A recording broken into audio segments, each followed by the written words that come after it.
There it is. What was is this the second or third time you're in jail? Because you look super comfortable in this haircut. That's the first time they ever gave me a driver's license. No, I'm not. It wasn't the first time, but you know, yeah, that was I guess I mean that expired in 2018. So, Which I isn't mean, that long ago. When you think about it, it's really not. yeah, it's not, but I guess it's not. But that's I guess that's the license I had. I had to take another picture because we moved or something, but The jail closed. Yeah, you had to. oh yeah. It does look like I'm naked, sort of that shirt It color. does. Like you look Yeah. super tan, like neck up. I was probably surfing a lot at that point, for sure. Damn. For sure. Now like I'm gonna go back to your last episode where you talked about your dad and stuff, and now it That's makes a perfect sense. that's Point Break Eric right there. Yeah, that's War Child Eric. War Child. I There we love it. go. And you're still shirtless. I So yeah. good. Yeah, completely shirtless, without a doubt. What's up? It's been a minute. We usually Probably do two a it, week. Yeah, it's been a week at yeah. least. I've I had to do the Run the Rock Legends cruise, so I had to watch Sammy Hagar and Rick Springfield for a week on the boat. Like you just watched them, like that was your job. You Yeah, just like, kept I an eye on them. literally the sleeping habits were a little Yeah. different, but they were attentive. Yeah. No, but then I guess you don't realize like how super talented people like Sammy Hagar and Rick Springfield are. And Yeah. then the coolest part is like Michael Anthony. And obviously I work with Extreme too, and I texted Gary Sharon. I'll be like, I'm gonna tell Sammy that he's my second favorite Van Halen singer, and then David's last. And so we're laughing, and it's like getting to talk to him is like when you watch someone like Michael Anthony, sure the bass playing, but him singing still to this day, Oh, you yeah. don't realize how big of a vital role he was in Van Halen. Oh man, like huge. And so you're talking about two of my favorite bands of all time, and this is something that kind of weirds me out is that uh I have I never met anyone in Van Halen and I've never met anyone in Extreme. And those are two of my favorite bands. Yet you have worked with them, pretty Yeah. extensively. And so I have this thing about never I'm just very cautious about wanting to meet anyone who I look up to. And so like you text me at some point, you're like, "Hey, we're in Europe, we're on the bus with Extreme, and we're talking about X, Y, and Z." And something came up, and you thought about texting me, and I felt like a child because I'm like, "Tell everybody in Extreme that I love their music and that they're the big, that I that they really inspired me." And blah blah. I was like, I'm having John tell these people this because like I'm kind of too chicken shit to tell them Well, I think myself. that they're doing a sound check. So their sound check consists of songs they don't play live on the current tour. And so I think the song was Yeah, Decadence. dude. And like Decadence that, dance. I Yeah, remember hearing it when I said an album back in the day. Like I never realized how good that song was. And I texted you yeah, going, man, this band is so freaking amazing. yeah. It's just like I mean, throwaway songs that never even made like a big impact, but they're yeah. so good. What's funny about Decadence Dance was that was one of the that wasn't what introduced me to Extreme. What introduced me to Extreme was Play With Me, which is a song they had on the Bill and Ted's Yeah. Excellent Adventure soundtrack. And that's the first time I ever heard them. And I just that guitar playing was just insane. Uh and it wasn't like it was shreddy, but it wasn't shreddy. Like it wasn't this Yngwie Malmsteen shred with where it felt lifeless and It was um tasteful. Like everything Dudo does is yeah. tasteful to the song. Right. And it felt alive. And so but then I didn't really look into them too much after that. I mean, I enjoyed that song, but it wasn't long after that that they put out their second record, that Pornography record. Yeah. And Decadence Dance was the first single off of that record, if I remember correctly. And my friend Ryan Lewis, who was playing drums in the garage band I was in at the time, he and I were good friends, but and I think he's a professor now of drumming at a university somewhere. But anyway, I think he had the CD single, the promotional single he had gotten it somewhere for that Yeah. for Decadence Dance, and so that was kind of the second thing I heard, and then that was just as mind blowing as to my you know 15, 16-year-old brain as as Play With Me was. And then of course I went back and bought the first record that had Play With Me on it, and a bunch of other great stuff.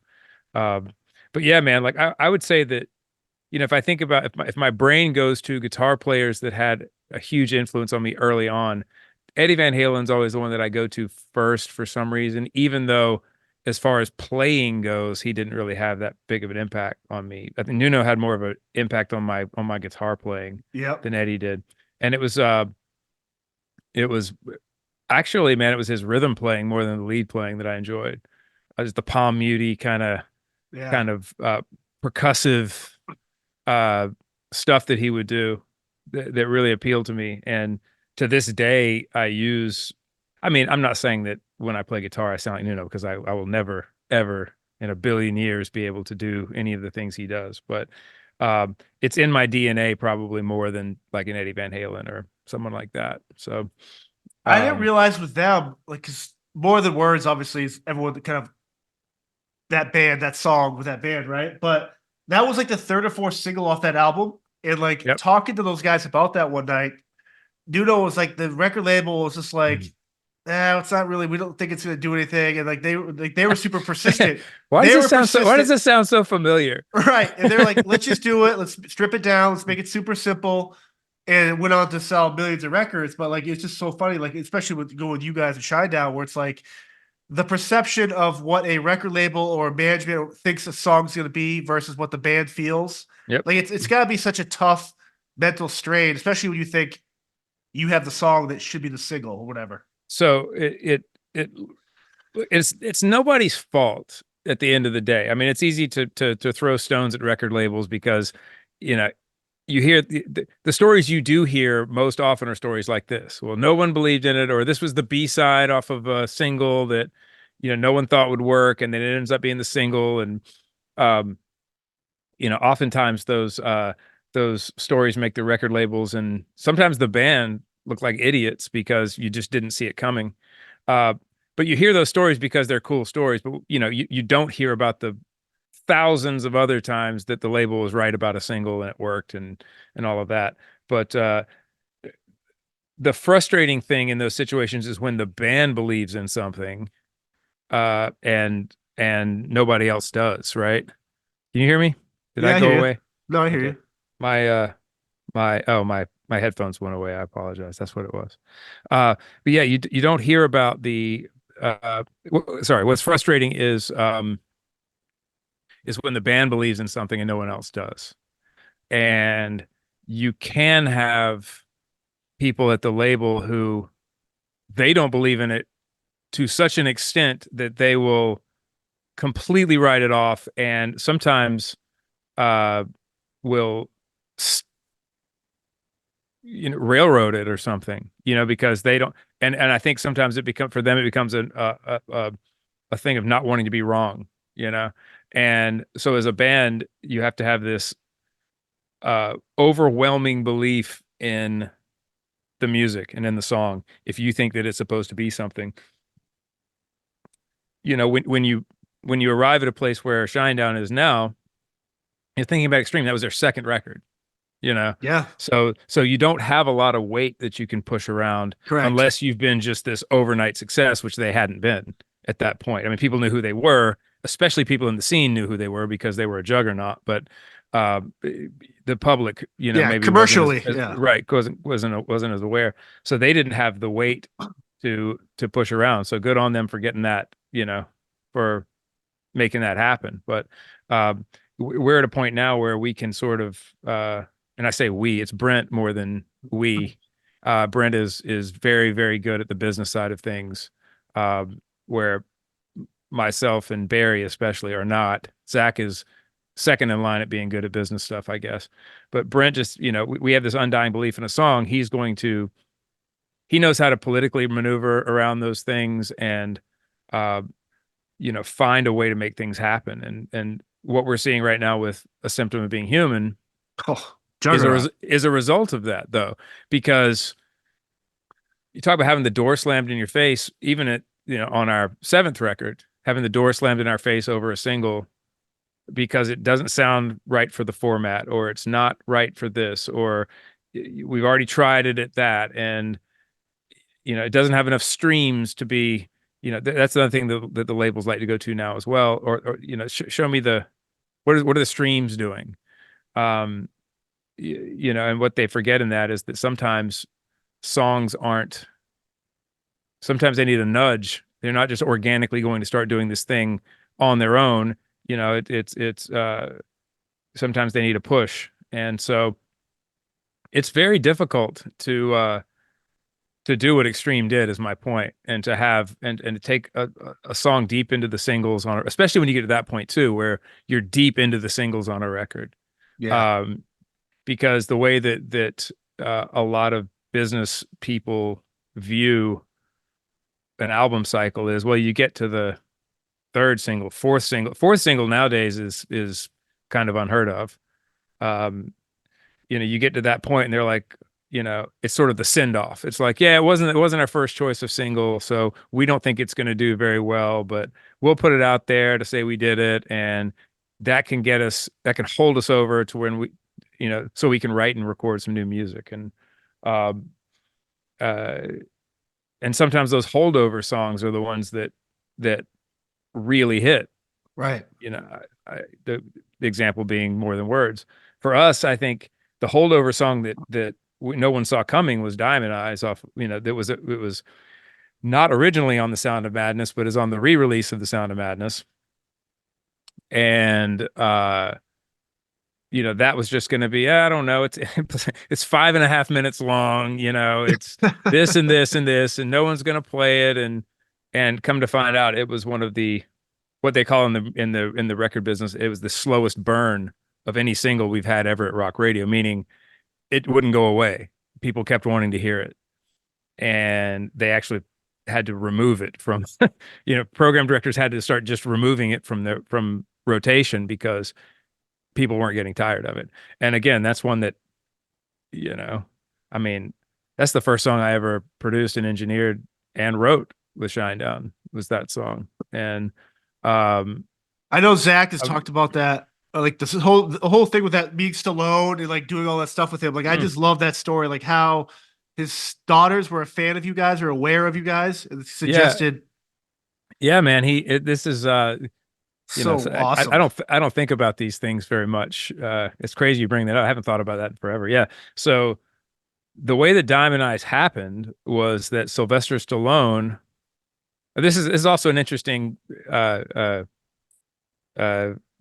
view into the music business, as I was talking about it a minute ago. So Sylvester Stallone hits us up, and I guess his daughters were fans of the band at the time. And he goes, "Hey, I'm doing this movie called The Expendables, and I want you to write a song for it. And the only thing that I want included in it is the lyric boom lay boom lay boom." And he sent over this poem that was written, and sort of the beat and the rhythm of the poem it's a poem from late 1800s, early 1900s, but the beat of the poem, that line boom lay boom happened throughout the poem. So the poem would have a rhythm, and it would go like this: boom lay boom, and da da da da say, and the one da da say, boom lay boom. So he wanted that in the song, and so that's kind of a weird thing. We never had ever before or since had a request for someone else going, "Hey, write a song and put this in there." And we're like, how do we, Yeah. okay. And we had the synopsis of the movie too.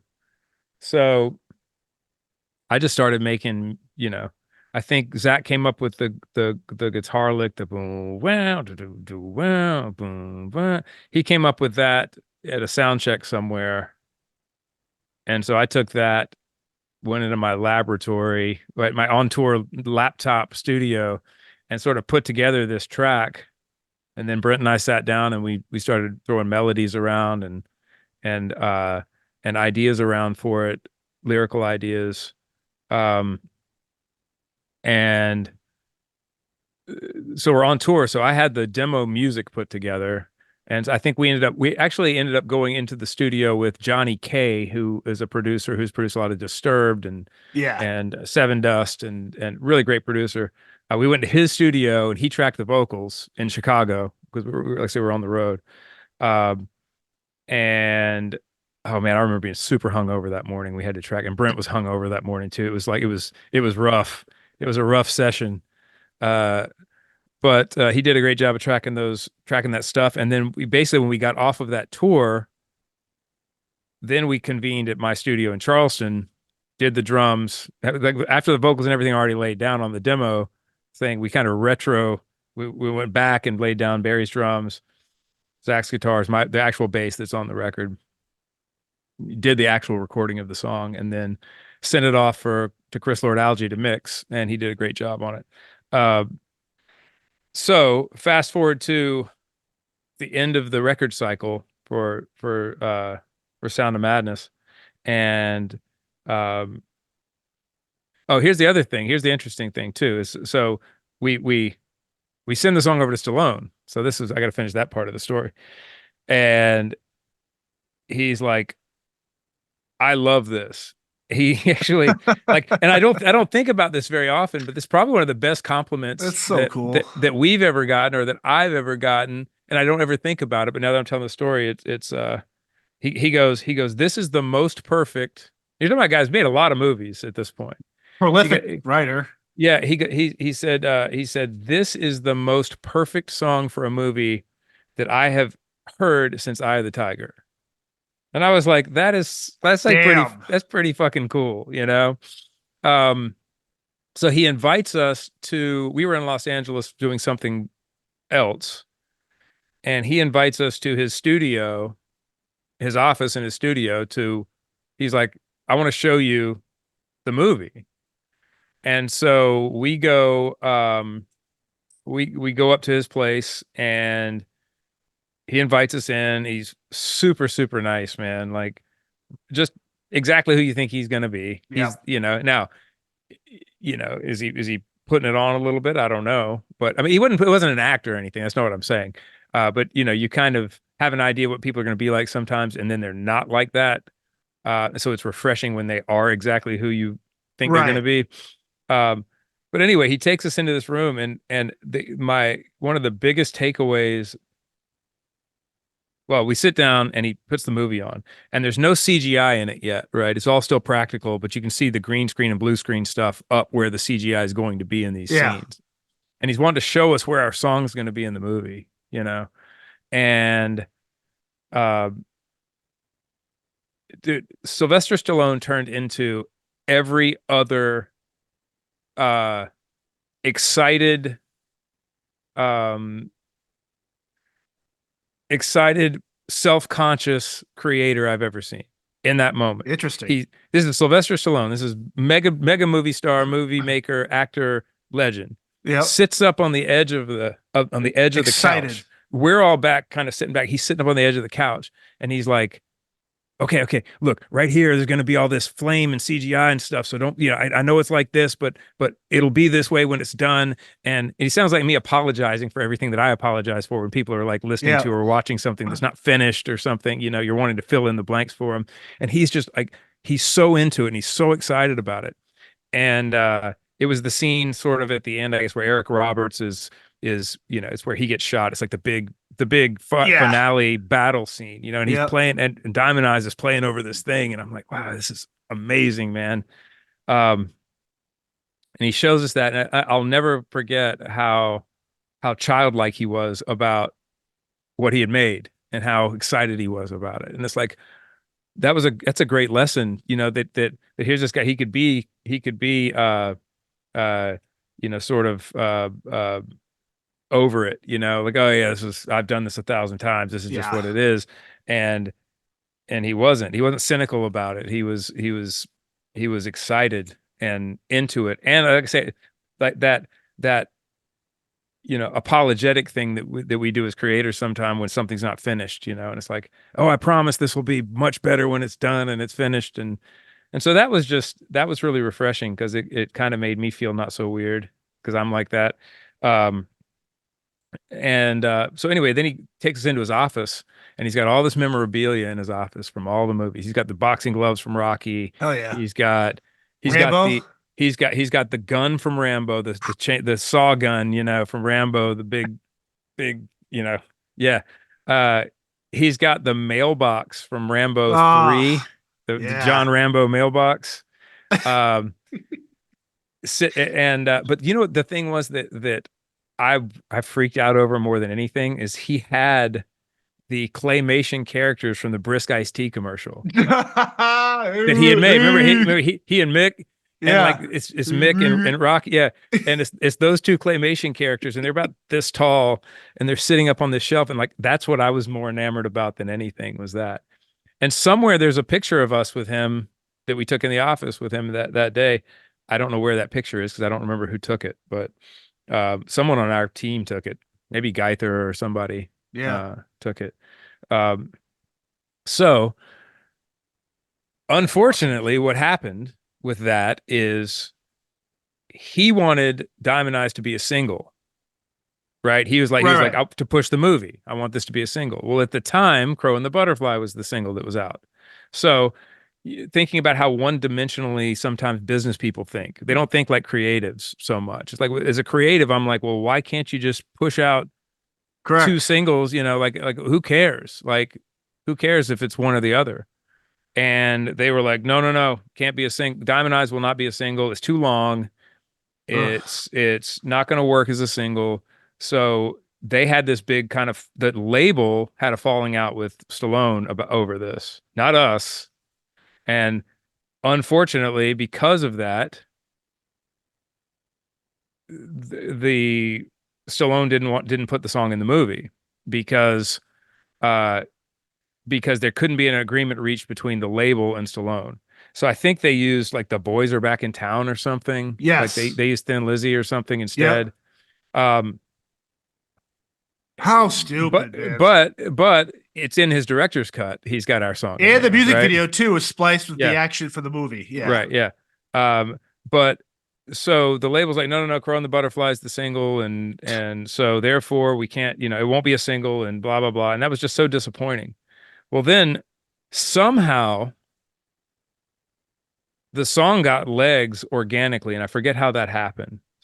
It might have been through the movie or through a video we put out or something, but Diamond Eyes started to move, and they're like, so then after all this fallout and everything, after the movie's out, after this opportunity's been taken away, then they're like, oh, well, maybe we should put this out as a single because somehow it started. Somebody started playing it. Some radio station just decided to play Diamond Eyes, and it worked. And then come to find out, it's this huge single. It's one of the slowest burn singles we've ever had as a band, and all of that fallout could have been avoided if they had just put it out there at the time. Well, to So your that point, it's like what Brett now would be like, why can't we do two songs, three songs at the same well, time, different formats, all that shit. that's what we do now, or Right. we're trying to do. But so it's like is it tiring to always fight back against the narrative of like what the old regime likes or used to? Like at Yeah, what and point do they just trust you as the artist? well, but that's never been the way it is. So, um, you know, but I'll say this is not me being political and trying to cover my ass. Like the people at labels do have most of them, not all of them, but most of them have really great intentions for their artist Of and course. care about care about the fact that they have a working relationship with somebody. But there are going to be people who have their own agendas and you have to kind of work around those people. It's just like any other business environment. People have, some people are on the team, some people are out for themselves, and it's like, how are you gonna navigate that?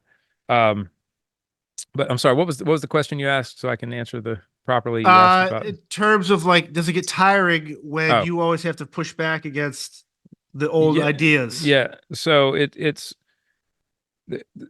Frank Zappa had an interesting insight in an interview once, and you can find it somewhere. But he's talking about when the music business went bad, and when it started to become uh uninteresting, I guess. And his point is that everybody thinks there's these suits, right? These people these bankers and financial people that are worried about, that they're the problem with the music business, that they're not creative. And he said it's quite the opposite.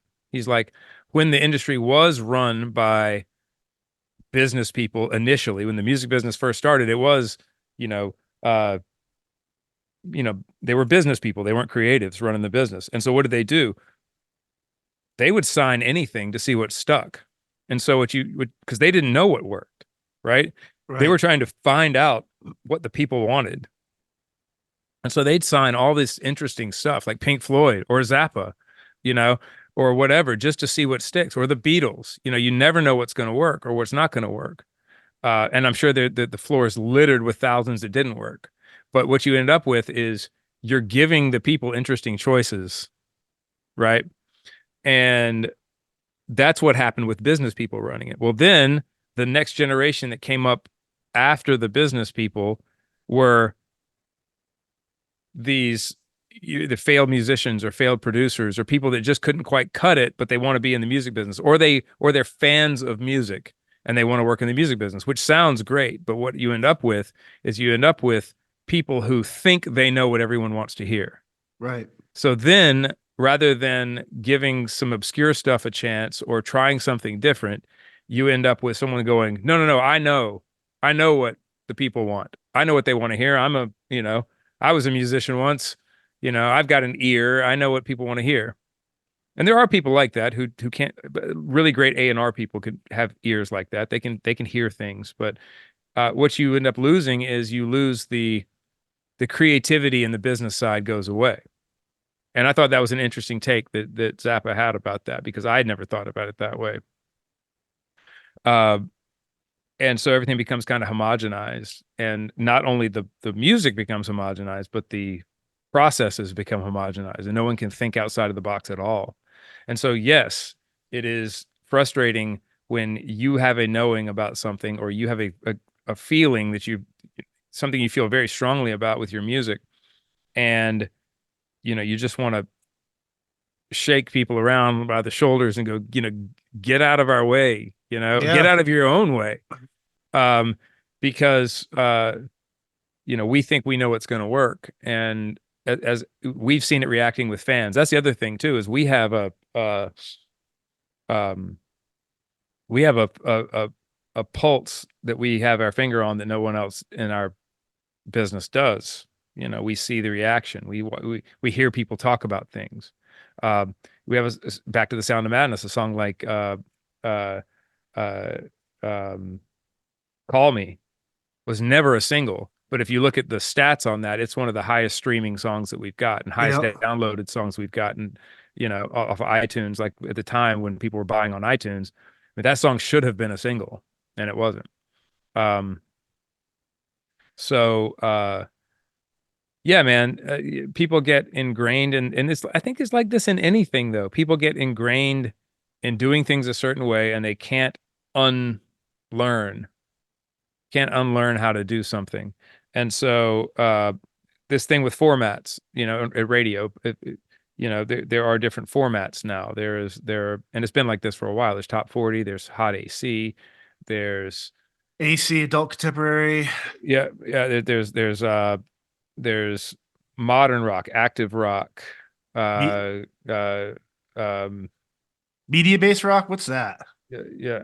Well, it's just all different. Well, Okay. Media Base is just a company like Billboard, right? Where they, Got it. um, but so the common thinking is, well, the sound of the format is this. That's where we've arrived, right? The sound of the format is this. Country does the same thing. Country, the sound of country is this, and we are the arbiters of what the sound of country is. And therefore, if it doesn't sound like what we think country sounds like, or if it doesn't sound like what we think top 40 sounds like, then, and that's just like a really backwards way of thinking, because that's how you end up with everything sounding the same. Whereas in the early days of radio and stuff, it was like, well, let's try it. I don't know. Right. And so that's what we've gone through with Symptom. Is at Hot AC Radio, initially it was, well, this doesn't sound like anything else on our format. But then that started to be a good thing. And these program directors came along and they're like, oh, I like the fact that this doesn't sound like anything else on my format. Um, and we run into that with rock too. Like when we have a song like Symptom, or occasionally with certain and with certain program directors and stuff where it's like, well, this doesn't sound rock enough. Um, and at top 40 or at Hot AC, it's like, well, this is too rock. Like, it's like, I remember at one point, having to, I think that our song Unity that was on, Amaryllis, I have a folder in my computer. It still exists. It says Unity Land is what it's called because there were so many different versions of that song that people wanted, you know. There's a dance version of that I Yeah, downloaded. It's I super know. rad. It's so good. Well, there were so many different versions because it's like, well, if this version won't work at this format, maybe we can make a version that will work at that format. And that's not that I hate that. Like I hate doing that. It's not, it doesn't appeal to me. Like but again, I remind myself that it's a product at that point. But that's a perfect example, man. I thought Unity was going to be a huge hit when we wrote that song. I was wrong. I mean, it was a hit, it rocked and people liked it, but it had no real organic appeal where I thought it would. I thought it would just be this huge song. Yeah. So the band doesn't always know best. Um, but here we are making all these different at that time trying to make all these different versions of this song uh so that it'll work Right. and people will play it so it will sound more like on their format. There was one version I had and there was a time too where it was like if it had a guitar in it, it wasn't going to get played on top 40 at all. Like no guitar. It was like that was a big thing for about 10 years was, oh, it has guitar in it though. So we can't play it. Not won't play it, can't play it. You know? Well, why can't you? Well, because we can't. Just because that's the way it is. And then all of a sudden, I think Justin Bieber and came along and with Ed Sheeran, and there was a guitar, and then it Yeah, was of like, oh, okay, course. now it's fine to have guitar again because Ed Sheeran did it. You know, so now it's interesting with Symptom the way that the top 40 programmers have woken up to this song, man, and we're so appreciative of it because it's not like anything else on their format, and they are in a culture where it's you know it's maybe a bigger leap to step out of line with those sorts of things, and the fact that they believe in the song, they believe in the message of the song, and honestly, at the end of the day, they believe in the belief that we have in the song and that Brent has in the song, Right. and uh, man, which is interesting because when we were writing that song, I just thought it was a great song. I didn't think it was any more special than anything else we were writing. Um, so again, as much as I'm talking about the labels and how they get it wrong, The artists I can get get it wrong too. I Yeah. get it wrong too, and uh, so you never know. You never. One of our followers, I think her name was Amanda, she had messaged us on Instagram wondering when an album comes out, how you decide the order of like what song becomes a single. And for me to take it a step further, with the success right now of the multi-platform jumping of Simply Being Human, if that had come out first, would that have changed? Obviously, it would change the order of what came first, single or whatever, but would that have changed the global look at something like, say, Planet Zero? Like, how do you ever go back and look at stuff and be like, well, if we did this song before this other song, maybe the domino effect would have been different? Or like, how's that play into your decision making?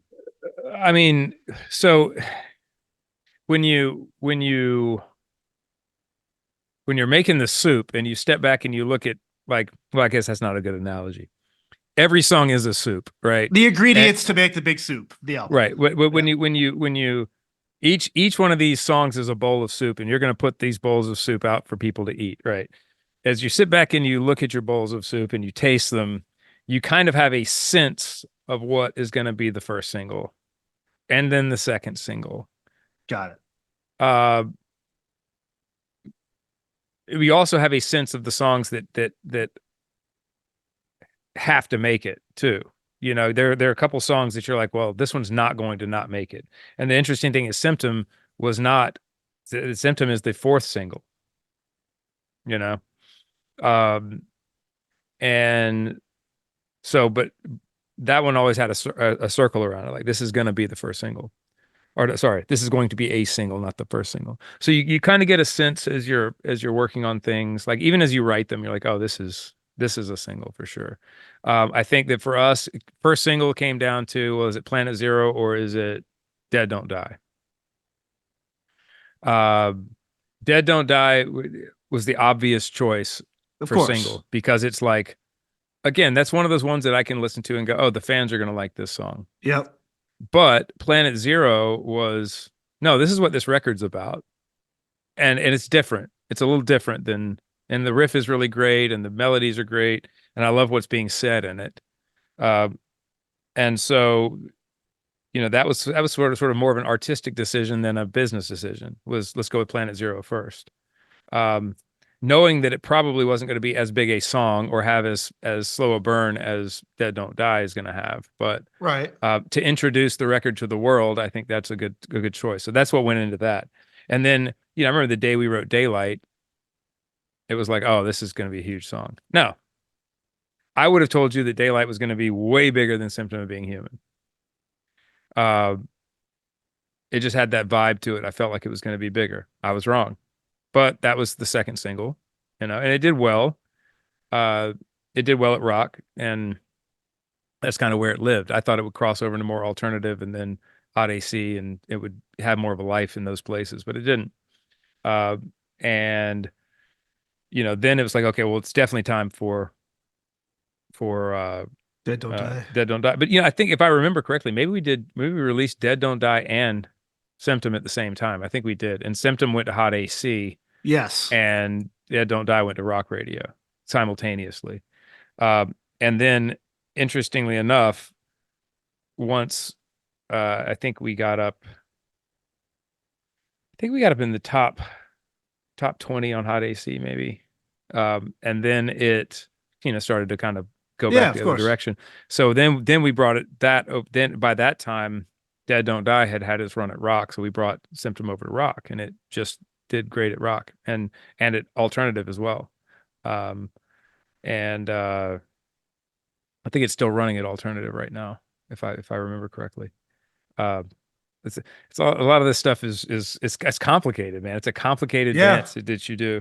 Um, it's so that's what goes into that. I mean, that's what goes into picking the singles. But you kind of know when you look at your soups which ones are going to be.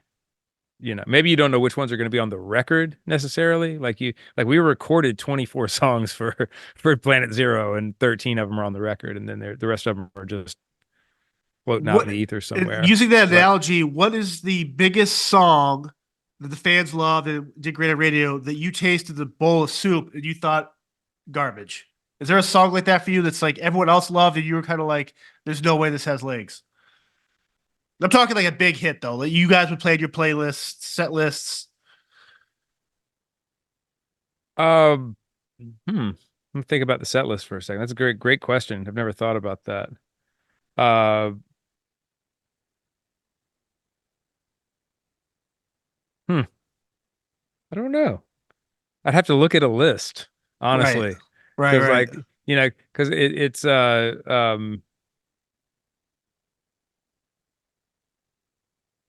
I don't know, man. I really don't. I'll give there are songs that people have told me are really good that I didn't believe were good until later, if that makes sense. So, Yeah. uh, so sometimes when you're writing, so I'll use the song "Nowhere Kids" off of it's a deep cut off of Amaryllis, but um, when we made that demo, when we made that song, we put it together. I had the idea, I had the guitar riff, and uh, I had the guitar riff, the verses, and the chorus for that song in one session, right? But then it had some problems.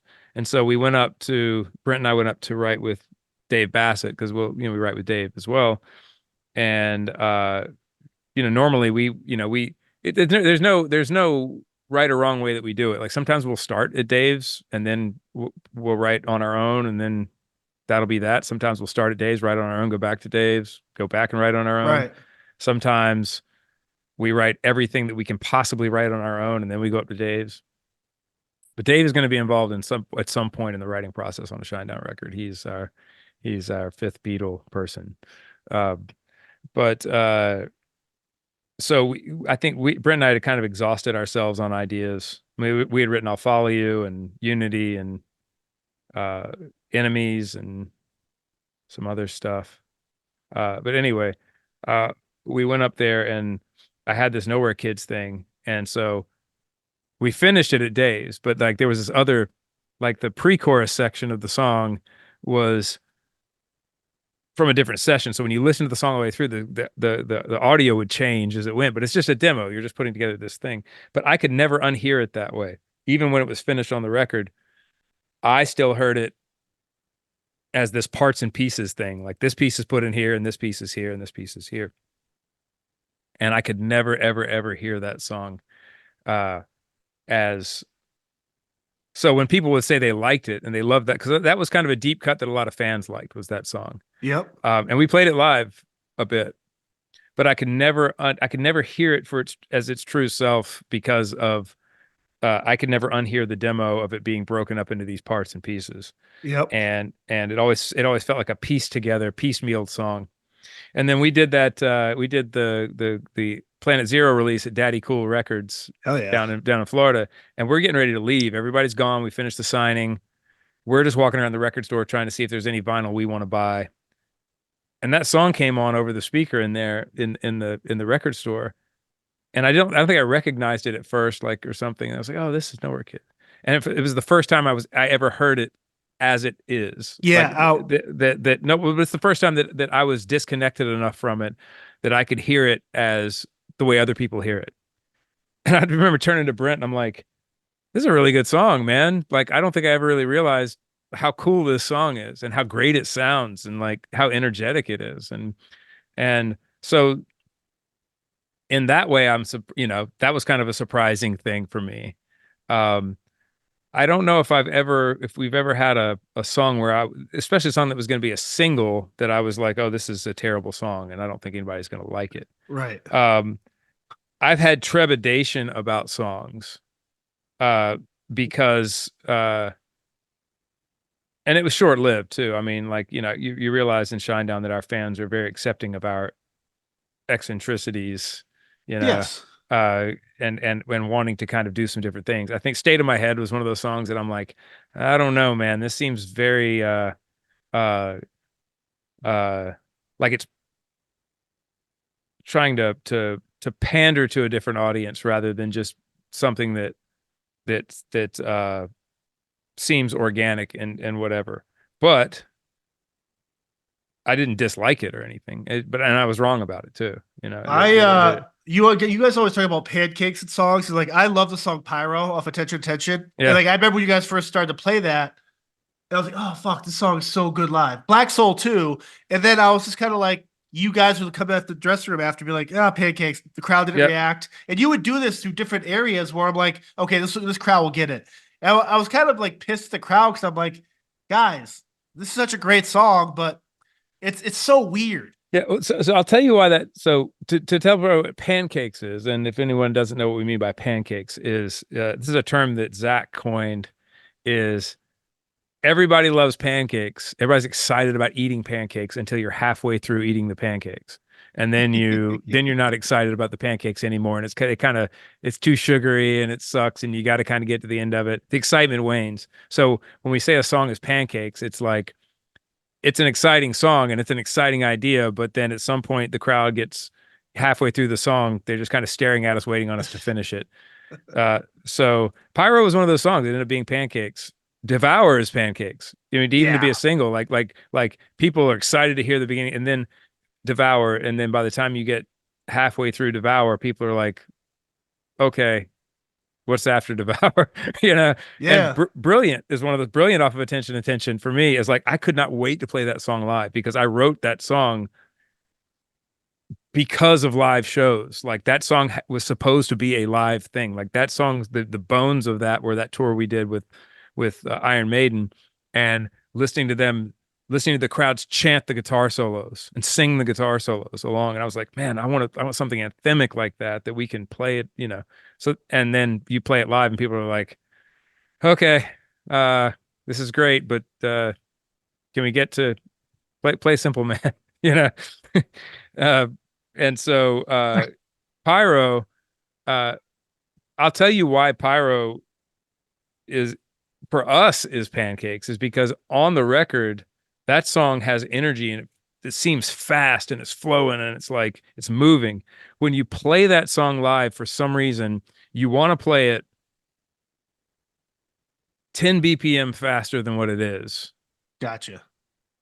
So when you have to play it or when you do play it at the tempo that it is on the record, it feels really slow. It's Yep. like all of the energy for us is gone at that moment. It's like, man, I thought this was faster than it is, which is, which is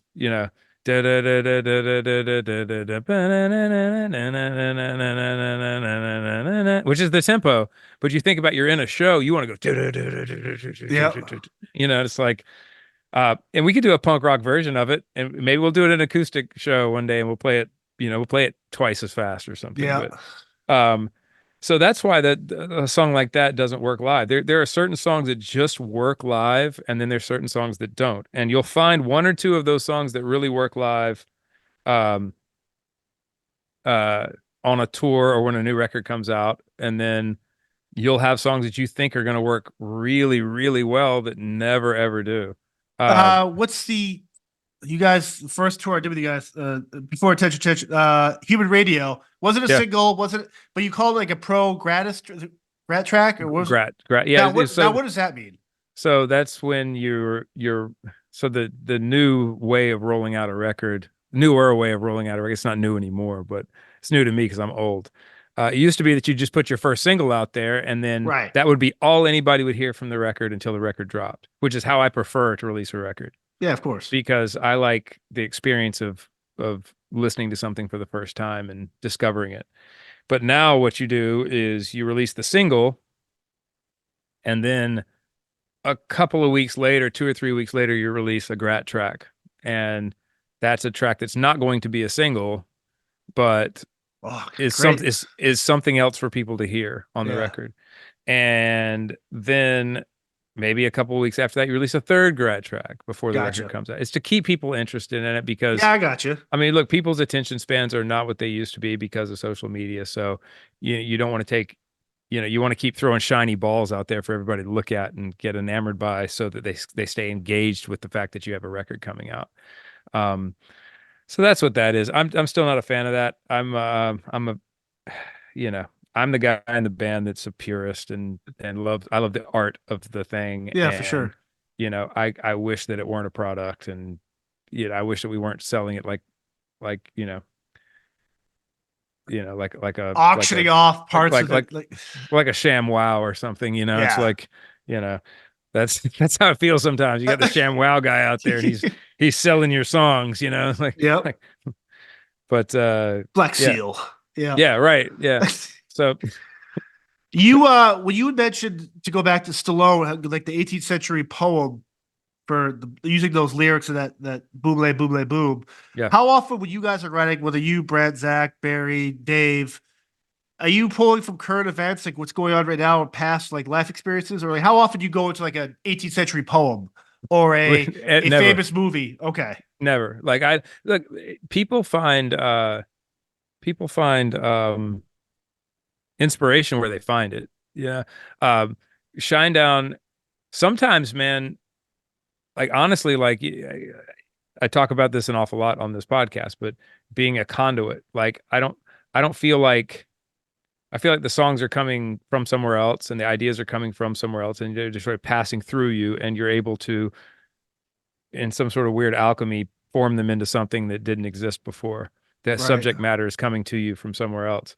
Uh, Brent and I will be sitting here in this room, and we'll be singing phonetically a melody over something, just nonsense words, just to where you can kind of get the melody down rather than going la la la la la. You're singing, and if I be the time to see the ones that I'm the one I'm in, and you're just kind of like singing these vowel sounds and fake words and shit. I don't know what that was I just sang. I apologize. Um, but sometimes you'll be searching like that, and one of us will go, man, I just hear the word release. The word release is coming to me for some reason, like over this thing. And sometimes you don't know what you're writing about. Sometimes you come in with a definite idea. Let's write about this. I want to write a song about this.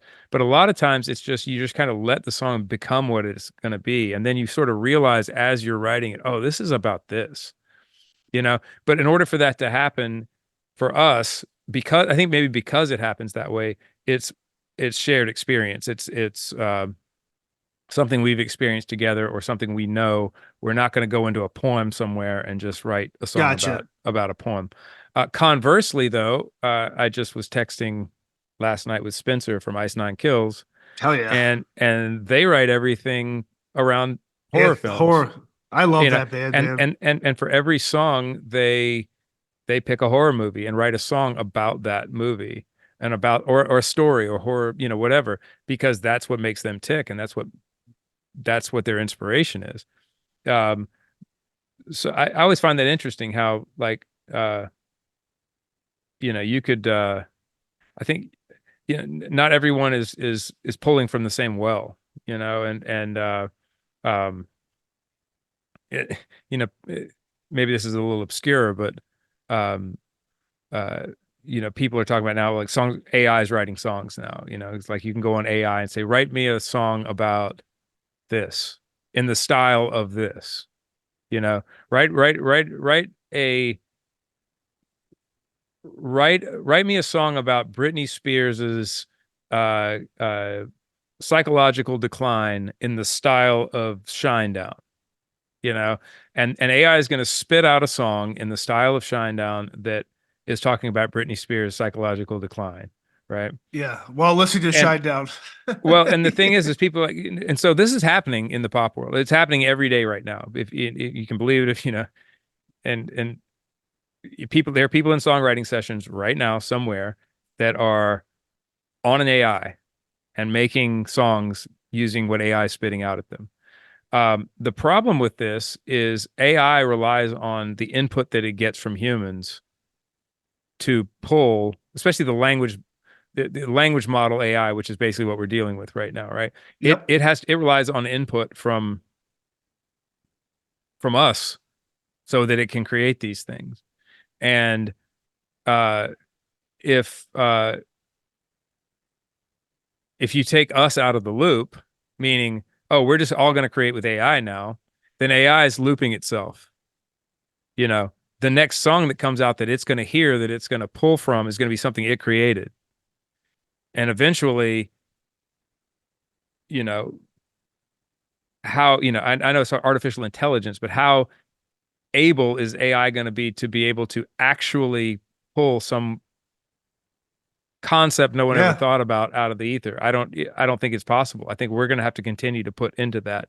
And so my point ultimately being that the fact that we all pull from different places for creativity, the fact that Spencer pulls from Horror movies. horror movies and I pull from, you know, this experience I had in the grocery store yesterday, you know, is going to that's what makes it original and that's what makes it worthy and that's what But makes so it your special. solo project you have coming out and all the stuff there, is it the same process for that, or is that pulled maybe a little more? I don't know if on the nose is the right phrase, but like it's more I mean, directly where you're pulling that from. so so the songs are on the nose, right? The songs that I Right. wrote are talking about this story that I've written, and talking about the characters and what they're going through.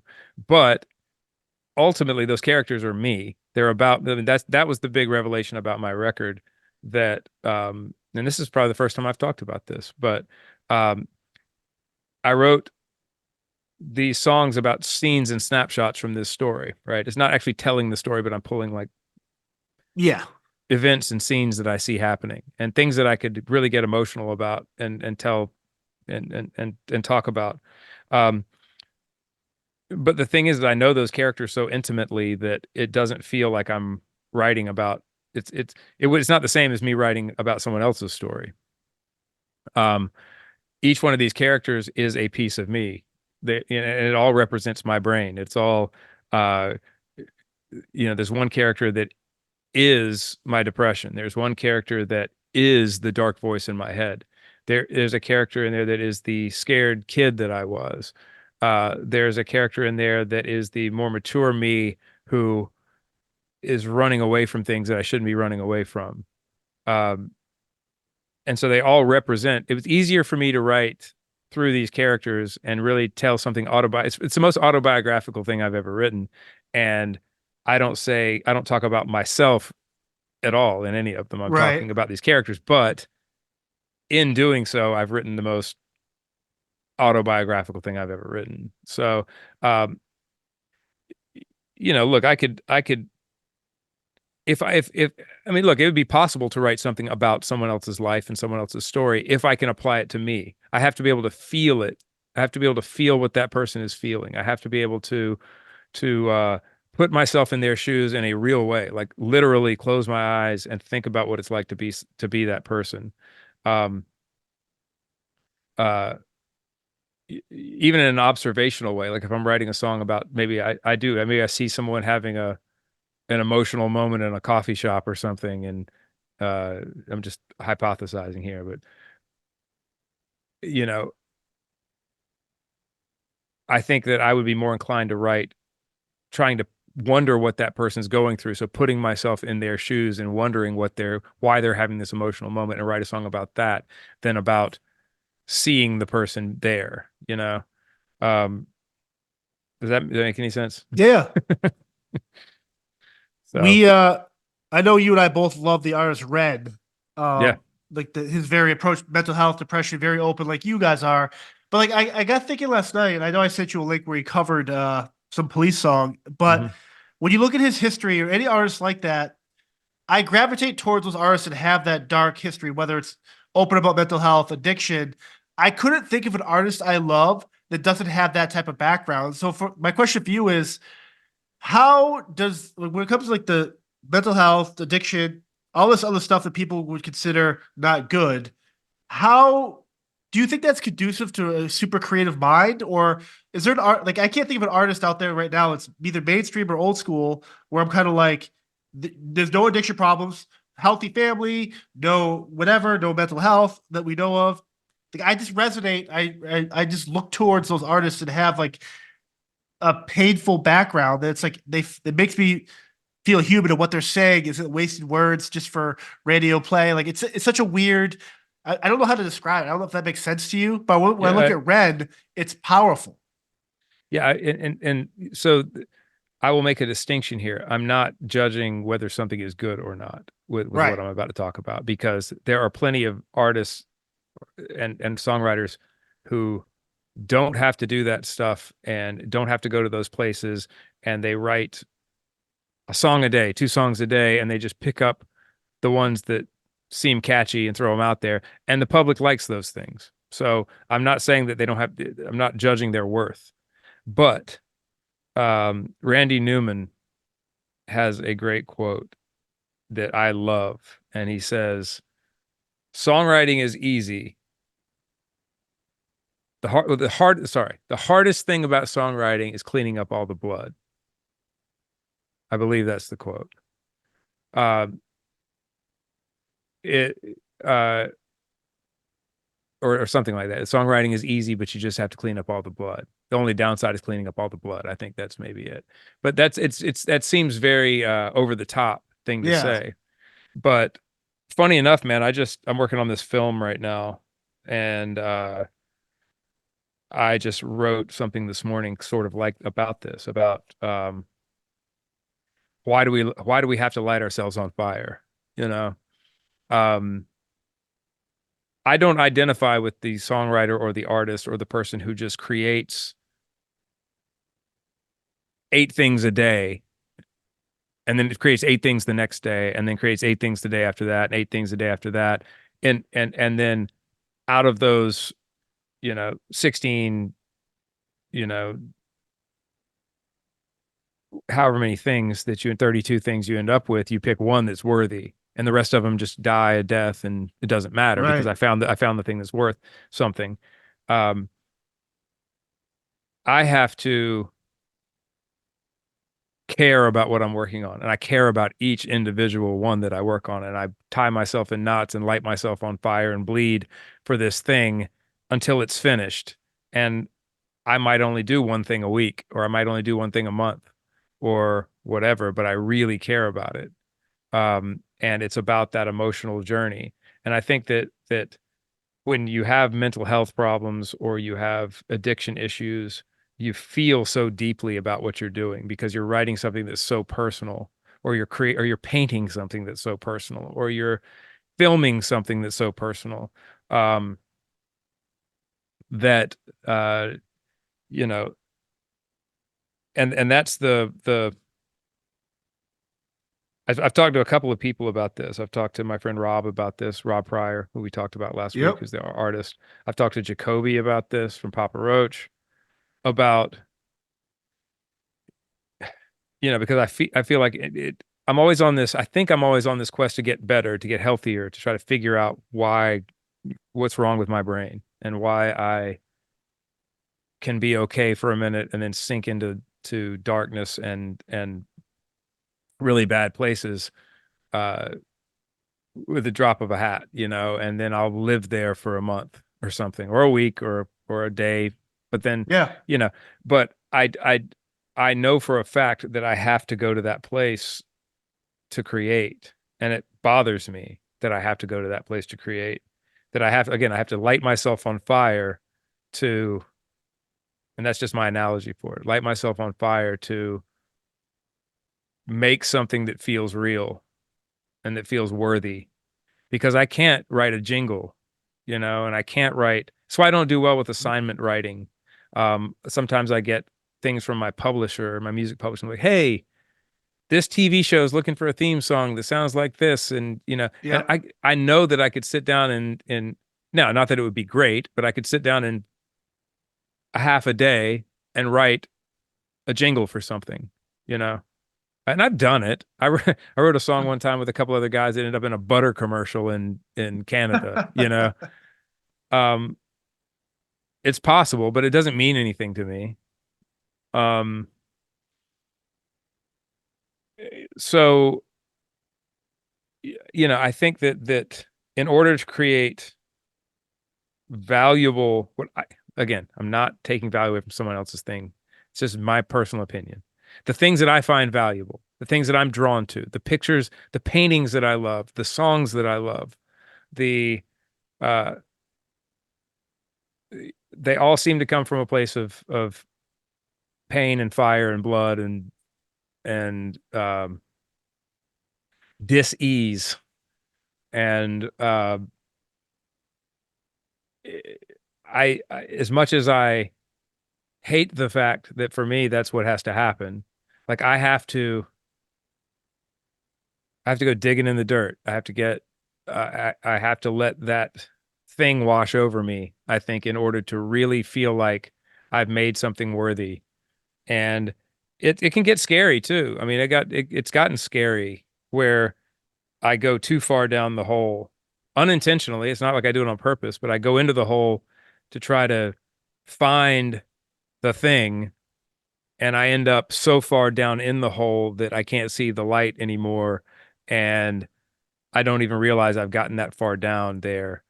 And then the suicidal thoughts happen, and the well, more than that. I mean, I hope this isn't too dark. I hope I'm not oversharing. Right. It's an ADD thing. I think I overshare too much sometimes, but uh, I get so far down there that I don't know if I'm going to get out. And if I do get out, I don't know if I'm going to be okay ever again. And then people who don't understand might think that's the weirdest thing they've ever heard. Like, come Is it on, dude, if you get out or come do on. you want to get out? I can't get out at that point. Yeah. Like, I mean, look, man, eh, I'm not even saying you can hear these things in something. I'm not even saying you can hear this in the songs. I'm not even saying that you can see this in the paintings sometimes. Like, I don't know if anyone listens to Planet Zero, if they can hear the fact that the guy that was making it was walking on a really thin razor edge of,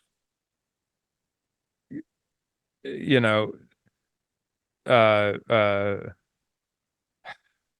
don't know if I actually even say that. Walking on a really thin razor edge of really not okay and really dangerous place, you know. Yeah, I got you. But and most people might just they just hear a rock record, you know. But I don't know how to, and I don't do it on purpose. It's just once the process starts, this is what happens to me.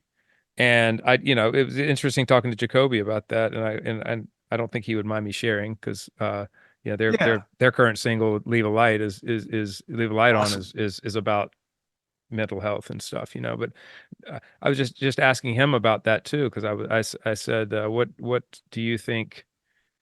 How do you deal with going to that place, being sober now? But you need, me knowing that to write from a real place, you have to enter that arena mentally. I'm not saying you don't start drinking again, Of but you course. but you have to enter the arena of darkness to do that. And he said kind of the same thing, it's like you just sort of have to tread carefully with it and but you have to do it. You have to kind of go to that place. Um and again, someone like Ren, I mean, I think you can hear it in his Oh yeah. you can hear it in his voice, you can hear it in his music.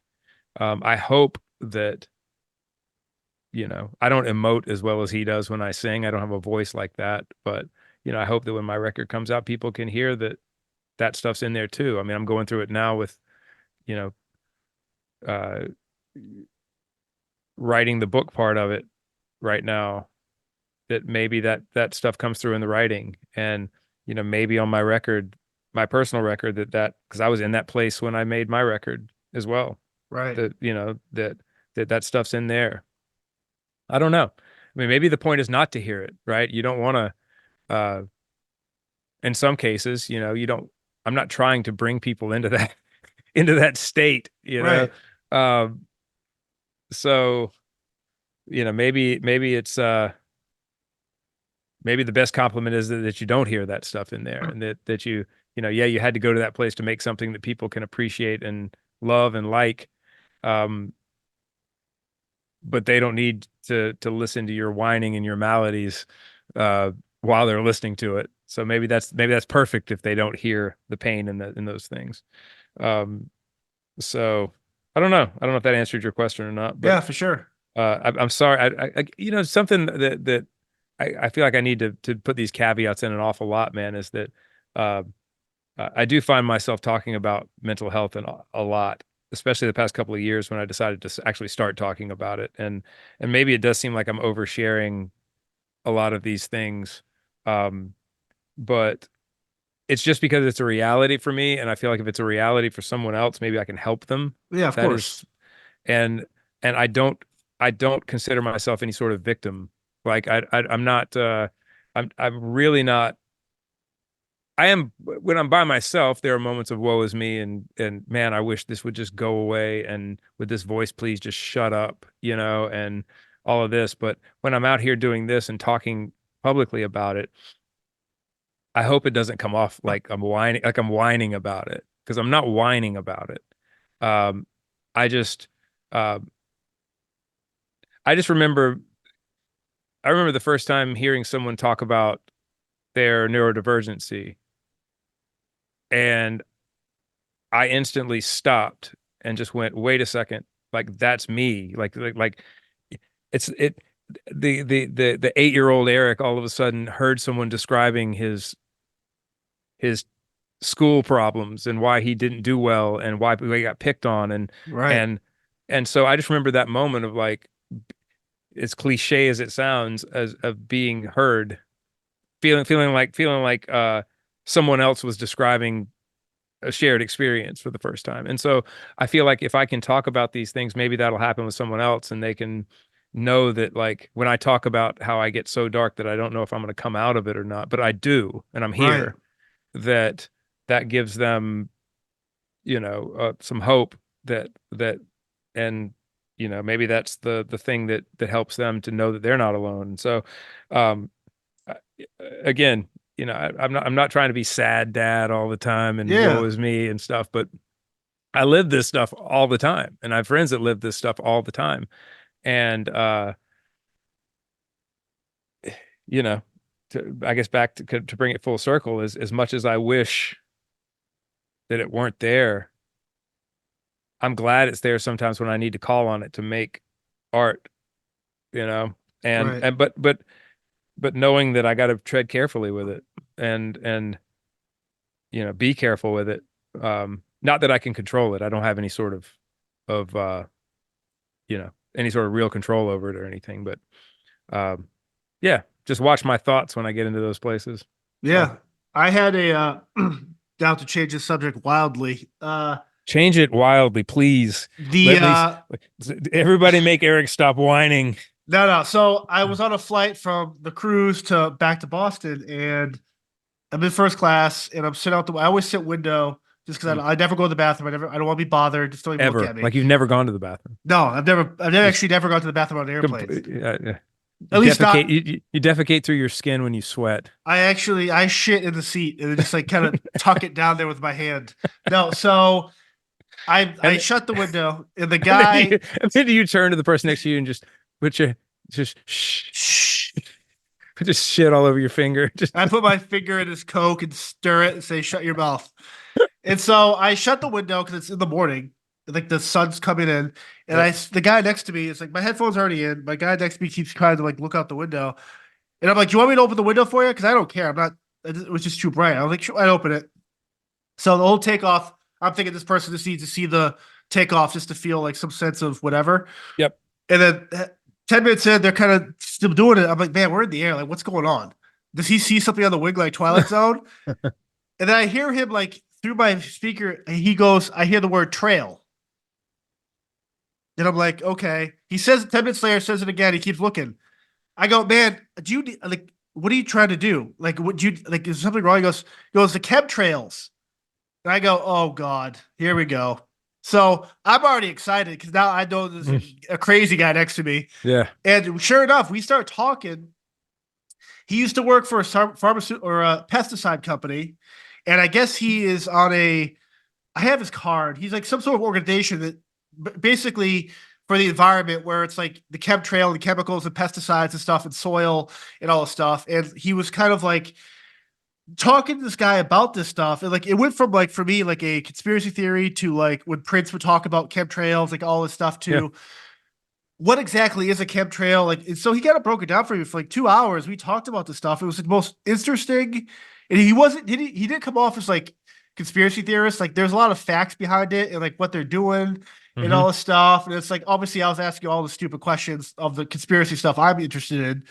um but I was just fascinated. So I started talking about, hey man, like if you have any questions about all this stuff, reach out. And I'm definitely gonna keep in touch. But I was like, I guess I never realized. And like I look at my yard now, it's like very rarely do I see a plane go over my property.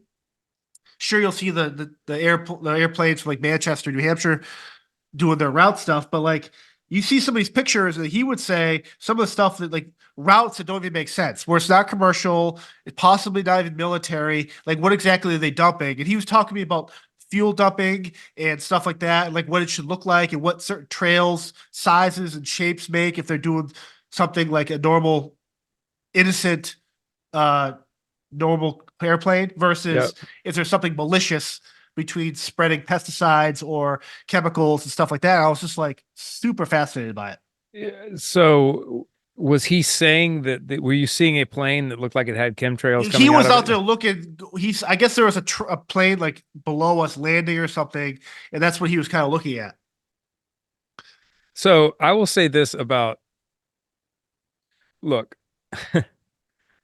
let's first go to the conspiracy theory part. Yeah, he's definitely on the idea of there's something. It's not safe. It's causing a lot of damage to the planet and people, but trying to get to the bottom of it. I mean, he went down the whole thing with the government. There's certain they will get access. The EAP is in on it. Yeah. All these other major known conglomerates are all part of the problem. So it's like, So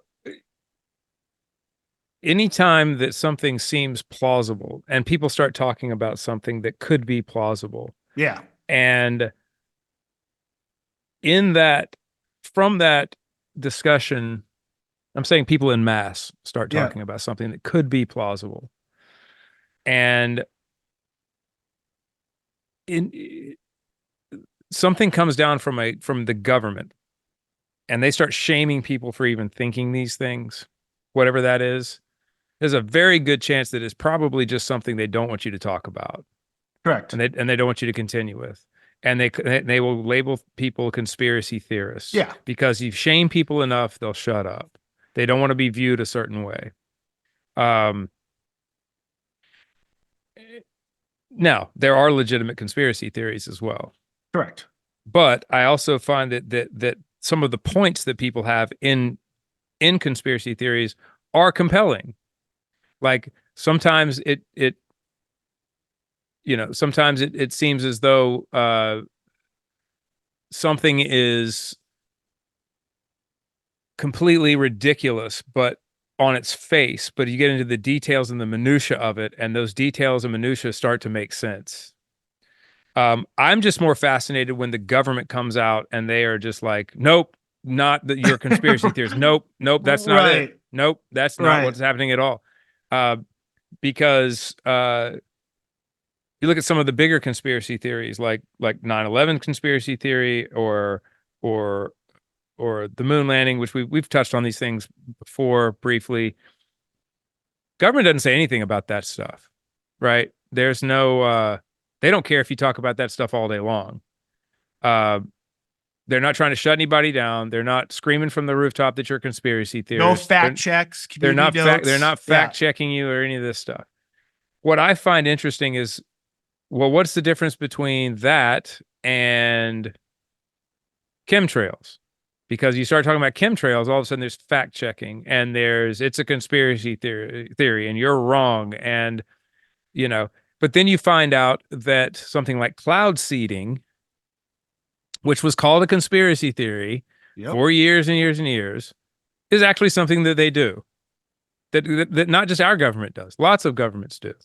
And so what cloud seeding is people think that, like, oh, the conspiracy theorists would say they're seeding the clouds to make it rain.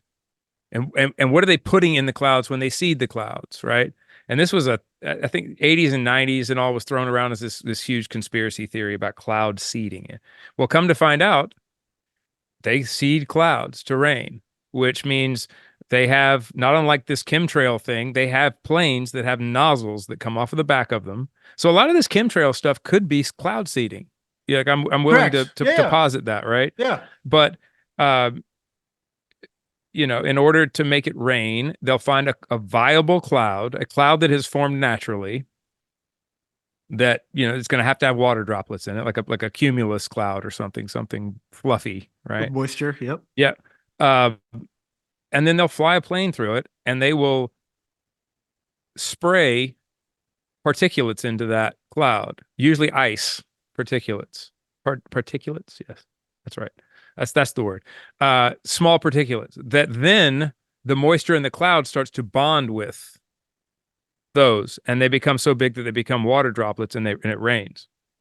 So that wasn't a conspiracy theory at all. It's actually something that happens, and not just our government's doing. Governments all over the world are doing cloud seeding now, which I find a bit disconcerting. You start messing with the weather. What are you doing? Right. Well, So this whole theory about or this thing about chemtrails. Well, look, they put fluoride in our water. They put chlorine in our water. I'm not saying that. A lot of people think there's malintent with that. I'm not saying there's malintent with that. It's just what it is. There's chlorine yes. and fluoride in our water. Fluoride to keep our teeth healthy, and chlorine to keep the water healthy. Yeah. And we're gonna get those but in the same way they do that, they could be spraying things over our heads that do other things, and maybe we don't know what those things are, and we should know what those things are. That's the biggest thing about it. Is it's the fact that they just deny it and tell you that you're an idiot. Because look, it's an easy thing to get away with if you're going to spray chemicals. Some people say it's for birth control, some people say it's for Like that it's keep everything, yeah, that fertility and everything, yeah. though that it keeps us depressed. Some people say, who knows? I don't know what they're doing, right? Right. But I believe that they're probably doing something There's a because, dark cloud on top of you right now, literally in that room.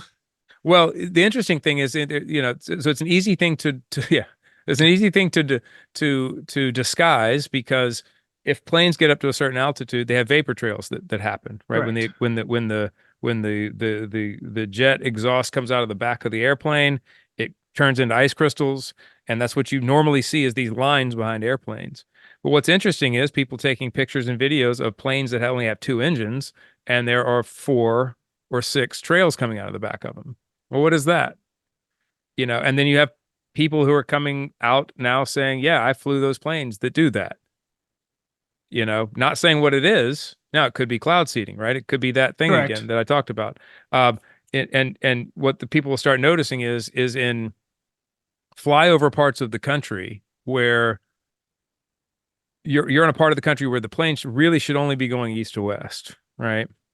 But then you have east to west, and then you have perfect checkerboards, north to south, and Right. almost like they're mowing the lawn and they're Like a making grid, this like an old fashioned making a grid. grid, Yeah. and then the next day, for the next 2 days, it rains or it's hazy in the sky for the next couple of days. Almost that haze where you see like rainbow effect in the. And now a lot of people say, well, that's just ice crystals, which I can buy that too. Um, I just find it interesting that anytime they want people to shut the fuck up about something, they call them conspiracy theorists, and they call them stupid, and they call them idiots. And coming from the government, not from other people, from Correct. from the powers that be, and the fact checking and all of this other stuff starts happening. Look, like it or not, we saw it during COVID.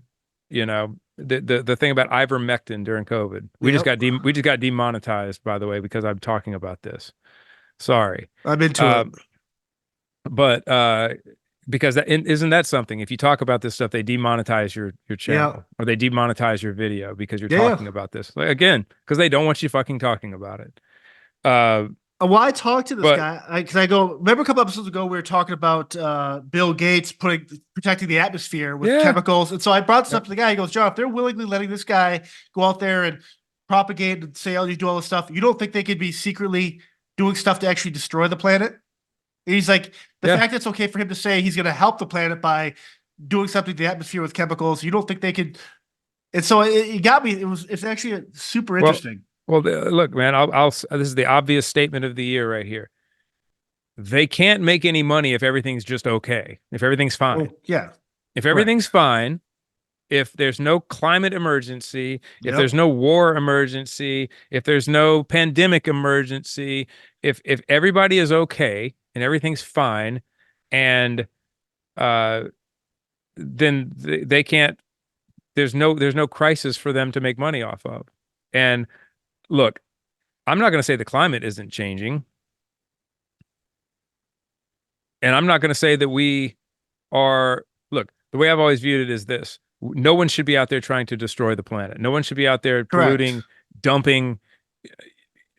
Like we have to take care of our planet. I'm a member of the Coastal Carolina Conservation League here in I'm a big supporter of that of protecting the wetlands and the marshes and Yeah.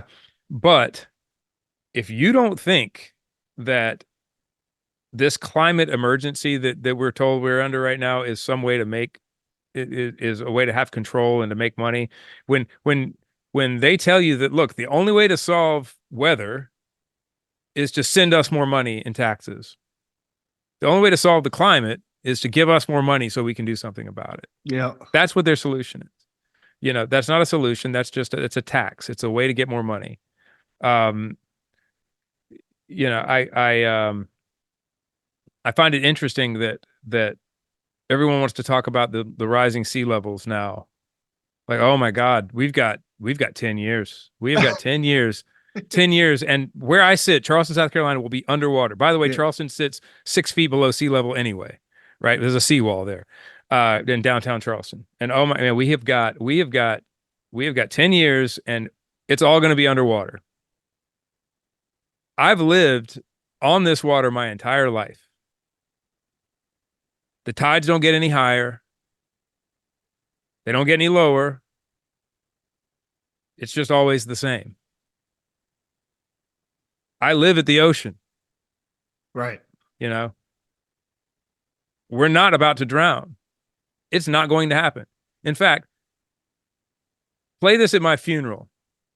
Because at my funeral, hopefully that's in 30 years, 40 Yeah. years, whatever it is. You drowned.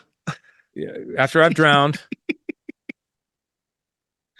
the sea levels are going to be exactly the fucking same. Correct. They're going to be the same. Um, people want to talk about the polar ice cap melting, and it's going to make sea levels rise. Do you know about water displacement?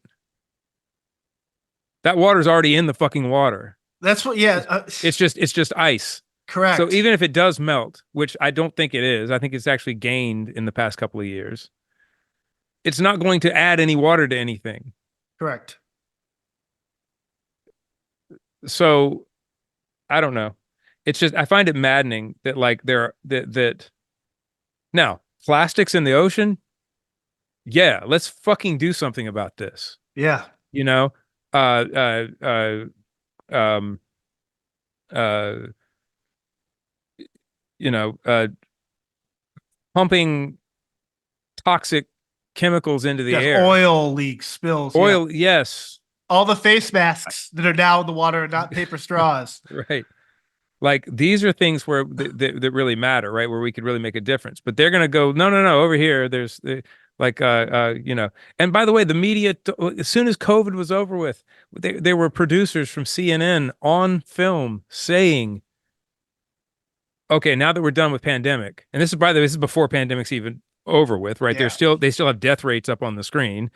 We're doing climate change. We are doing climate change next. Like it's a fucking show. We're doing climate change next.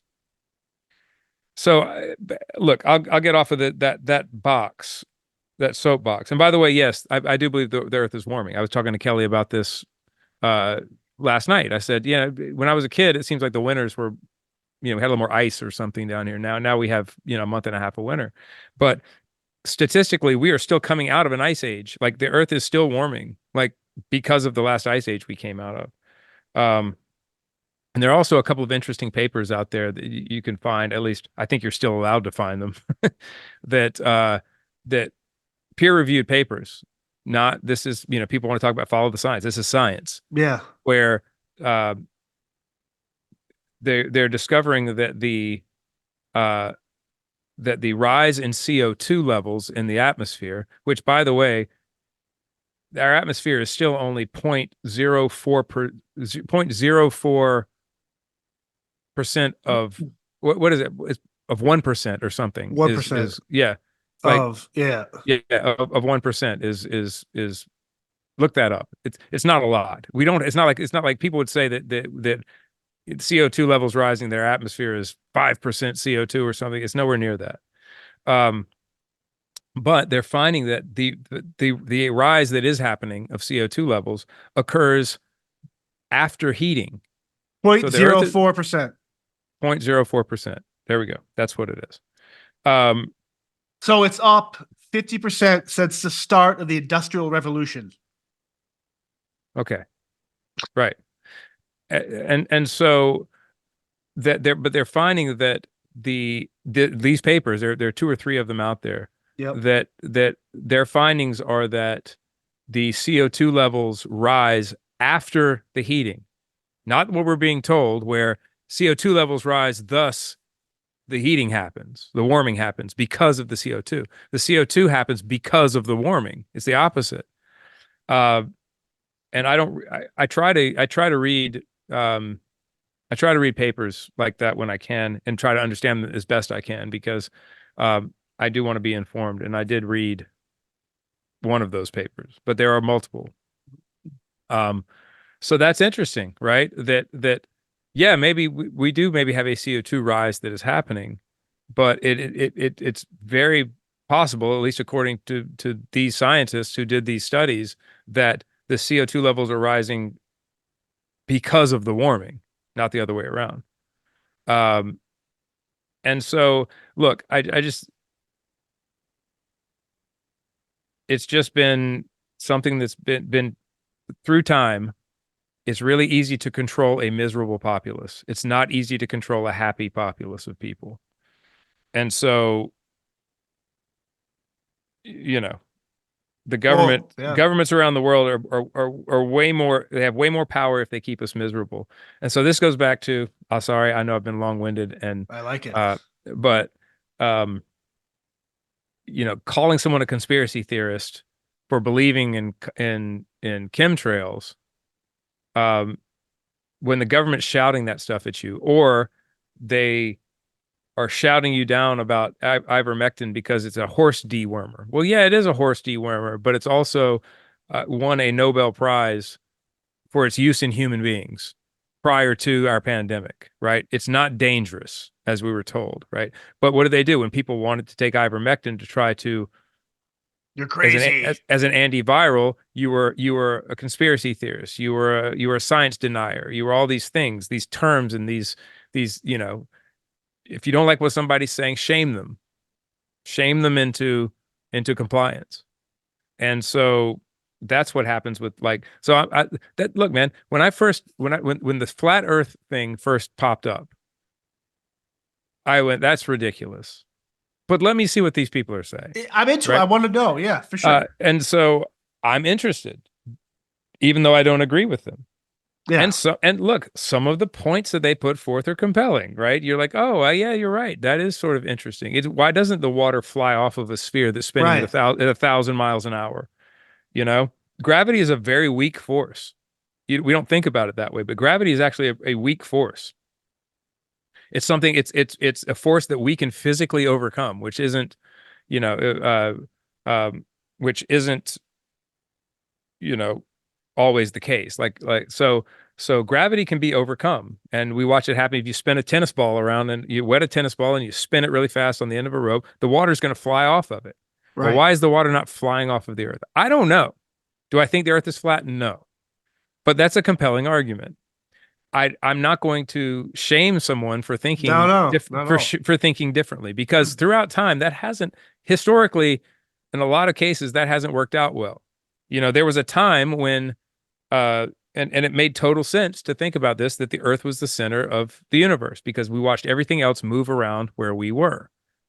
And Galileo came along and said that's not true. The sun is the center of the universe, and I think that this is how things are working. And he was killed because of Different not things. falling in with the status quo and not falling in with popular thinking. And so, you know, modern science has is an orthodoxy. It's a church. There's dogma with it, and you are shamed into believing anything other than what the common belief is, which is dangerous for science. You look at someone like Right. Graham Hancock. Now, Graham Hancock's not a scientist, but he's someone putting forth the fact that perhaps Compelling evidence. Yeah. compelling evidence that perhaps there was Prehistoric flood. an advanced civilization prior to a great flood that happened, because everyone has a flood myth. Every society seems to have a flood myth. Uh, that happened maybe 50,000 years ago, I think it's maybe, well, maybe no. But he said, sorry, I'm trying to get this right. If I remember correctly, he's saying that the civilization came about 50,000 years ago or so, and that the flood happened. A Younger Dryas is what they're calling that time period where there was a great cataclysm that happened, and that happened a little sooner, um, 30,000 years ago, 20,000 years ago, something like that. But anyway, he is shouted down. Oh He yeah. is called dangerous. He is, you know, by these people who are married to their viewpoint, and they can't decouple from, they can't have any sort of thought outside of what they already know. And maybe they're scared that their identity would change, or that they'd be made to look stupid because they've been positing this other thing for so long. Which I can understand. I can put myself in their shoes too. And Yep. uh but if your idea is so strong, and if your idea is so good, And if something such as chemtrails uh, is so ridiculous, then why the need to shame people, Right. right? Just let it get sorted itself. Just let them talk and Yeah. figure out and wonder, and eventually that might lead to them going, no, I think I was wrong about this. I don't know. Well, to your point, it's like that's why like during the pandemic, like the Reddit, like the stock market meme groups would be like, "Hey, buy the stock because these hedge funds fucked up and it's gonna GameStop, right?" And I Yeah, just watched that documentary, which is movie, which is super rad. And I'm thinking, well, they shut down this Reddit group because too many people were talking together. I'm like, well, right, hold on a second. They're just playing the game. Now you're changing the rules on them right. because they beat you. They're the only ones allowed to play the game. Correct. It's such a bullshit. They're the only ones allowed to play the game. And that is authority. It's a good man. Look, I love America. I love where we are. I'm Yeah, very fortunate to be here. But we live under the illusion that we're in a free country. we're We're not. not. We're not. It's we have freedoms, but we're not in a free country. You are allowed to live your life a certain way until you're not allowed to live your life like that anymore. And then we're going to change the rules. But you can't change the rules. We're going to change the rules. Um, so look, the fact that I'm as skeptical as I am of authority and that sort of thing, when people are putting forth something like chemtrails and the government is saying, shut the fuck up. That's not real. You're an idiot. You're all conspiracy theorists. And uh, that makes me super skeptical. Right. And I think there probably is something to it at that point. So interestingly enough, we were talking about flat Earth. I had a very similar experience on a plane one time where it was a nighttime, Oh an yeah. evening flight from Atlanta to Los Angeles, and uh, I was in the first class, and I'm looking out the window, and this guy's sitting next to me, and he taps me on my shoulder as we're getting up to altitude, and he goes, how far away do you think those city lights are over there? And Oh fuck. I'm like, I don't know. I said probably 300 miles, maybe 100. I don't remember what I said. I said, Yeah. but I had a pretty good guess, whatever it was. And he goes, yeah, you're right. They are about that far away. He goes, we shouldn't be able to see them. And I'm like, what? He goes, we shouldn't be able to see those lights from here, even up this high. And I'm like, what do you mean? He goes, well, I'm a pilot. I'm like, okay. And he goes, I flew F-16s in the Oh military, and he's like, I fly for Delta. I fly now for Delta. And I'm like, okay. He goes, the Earth's flat. So there's a pilot, seriously, and he starts giving me all these reasons why this stuff that the Earth is flat, and this is a guy who flies airplanes for a living, yeah. Were you on a Delta and flight? yes, Okay, good. and yeah, actually, right, I was on an American flight. It's like I'm a Yeah. Delta pilot. Yeah. Yeah. Uh, but the thing is, man, is Interesting. I hear the guy out, right? Like I don't know. Like I know what I've been told. We talked recently about the fact that there is no full picture of the Earth taken from out in outer space. Everything's it's a conglomerate image, right? And that's one of the flat earthers things too, is that the fact that there is no that everything's just a put together image of the Earth. Um, but I'm willing to hear you out because have I been to space? No, Right. not yet. Anyway, Has anyone? uh, has anyone? I don't know. I don't know. Right. Have I seen pictures from space of Earth that I think are real? Yeah. I mean, meaning like I can see the Yeah, curvature of of the Earth. course. But what's interesting here we go. I'll say this is interesting as well. That um, if you look at an image taken from the International Space Station and it's flying over and you see the curve of the Earth, I will ask you to also look at the edges of the space station that are also in that image because they're usually curved as well because you're looking at it through a like more of a fisheye wide angle lens. So that lens might be giving the Earth this curvature. If you look at people who've taken pictures from space of Earth, even from a couple hundred miles up, and they're not using a fisheye lens or a wide angle lens, the horizon looks really flat from up there. Um, but you're not going to be orbiting something flat. right? Your orbit. I don't think the Earth is flat. Is my point. Right, But right. my point is some of these arguments are compelling. It goes back to what we were saying about the chemtrails. Some of these arguments are compelling. Uh, they make me think, like, huh, that's interesting. Why is that way, and why is this? You know, um, it's the same thing with UFOs. I mean, we've been talking an awful lot about that lately, and um, for years and years. Something that I found interesting, we talked about the Bledsoe family at one point Yeah. on here. Something that that Ryan Bledsoe said on an interview that I heard him say was that when NASA showed up to um to live with them at their house or to be there to see these phenomena that were going on, um the guy one of the gentlemen who showed up actually told him that 20 years prior or 10 years prior, they would have been shut up for what they were saying. They might have been killed for what they were saying. But now the government's sort of wanting this disclosure to happen. Yep. And so it's okay that they talk about it now. Right. So,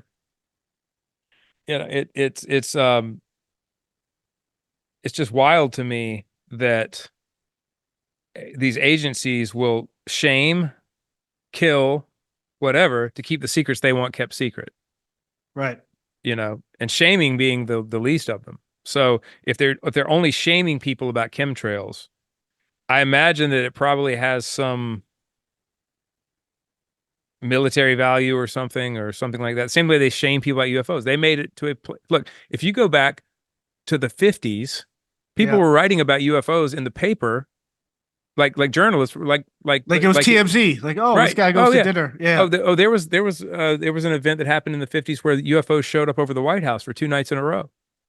Yeah. And people wrote about it like it was just like, oh yeah, these flying discs were just over the Capitol and there they are.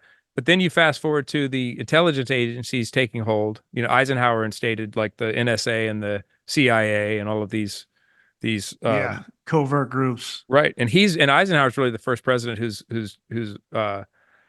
attributed to having some sort of knowledge of UFOs or whatever, right? But as soon as those agencies came in, then it became, oh, we're going to shame everybody now. And then when I was coming up, it was like, if you talked about seeing a UFO, you were a crazy person, whereas in the 50s, which was only weird to think about, only 30 years prior, uh, it was just a common thing that people accepted the fact that these things were flying around. They could talk about them. But then over Right. the course of that 10 years, 20 years, 30 years, they made it taboo and they made it ridiculous. And so the fact that they're shaming people about chemtrails or believing in chemtrails is they're not killing people for talking about chemtrails, but maybe they're killing people who find out stuff. It's crazy, man. Like to think about it would be crazy to know what our government does for real. Yeah. Like I have a feeling we're the bad guys. At least some of us. Well, I'm not saying we are the bad Yeah. guys, but yeah, man. It's anyway. I just I'm willing. I guess my point is you could tell me right now if you have evidence, and I want to see the evidence. I want to hear what you have to say, but you could tell me that you have it on good authority that big pink bunny rabbits are the dark force at the top of humanity, and uh we are here just to be their slaves and do their bidding. I'd think, okay, well, show me, Yeah. and if you can start laying out a compelling case, I'm not going to call you crazy. I might not believe it, but if you've got evidence that is somewhat substantial to support large pink bunny rabbits in charge of the dark forces at the top of humanity, then I can follow you down that hole. Yeah. So, I always dig but a little deeper with you. Yeah. right, and it's just interesting how quick people are just to trust what they're told by other people, by governments who, you know, Well, I think trusting people willingly is just an easy thing to do. I think people are inherently lazy. So it's like, at least if the pandemic told me one thing, it's like, hold on a second, put the extra time in to decide, do I really want to take this shot? Do I really Yeah. want to do this? Do I really want to hike down this trail, even though it says it's safe? Like stuff like this. So it's like, just put the time in to kind of educate yourself on a lot of that shit. Yep. It's that was it. That was the most interesting social experiment that's ever been done, I Oh, think. I can't. The feeling I have with it is that it was an experiment to see when they really pull the trigger on something really bad. See what happens. Yep.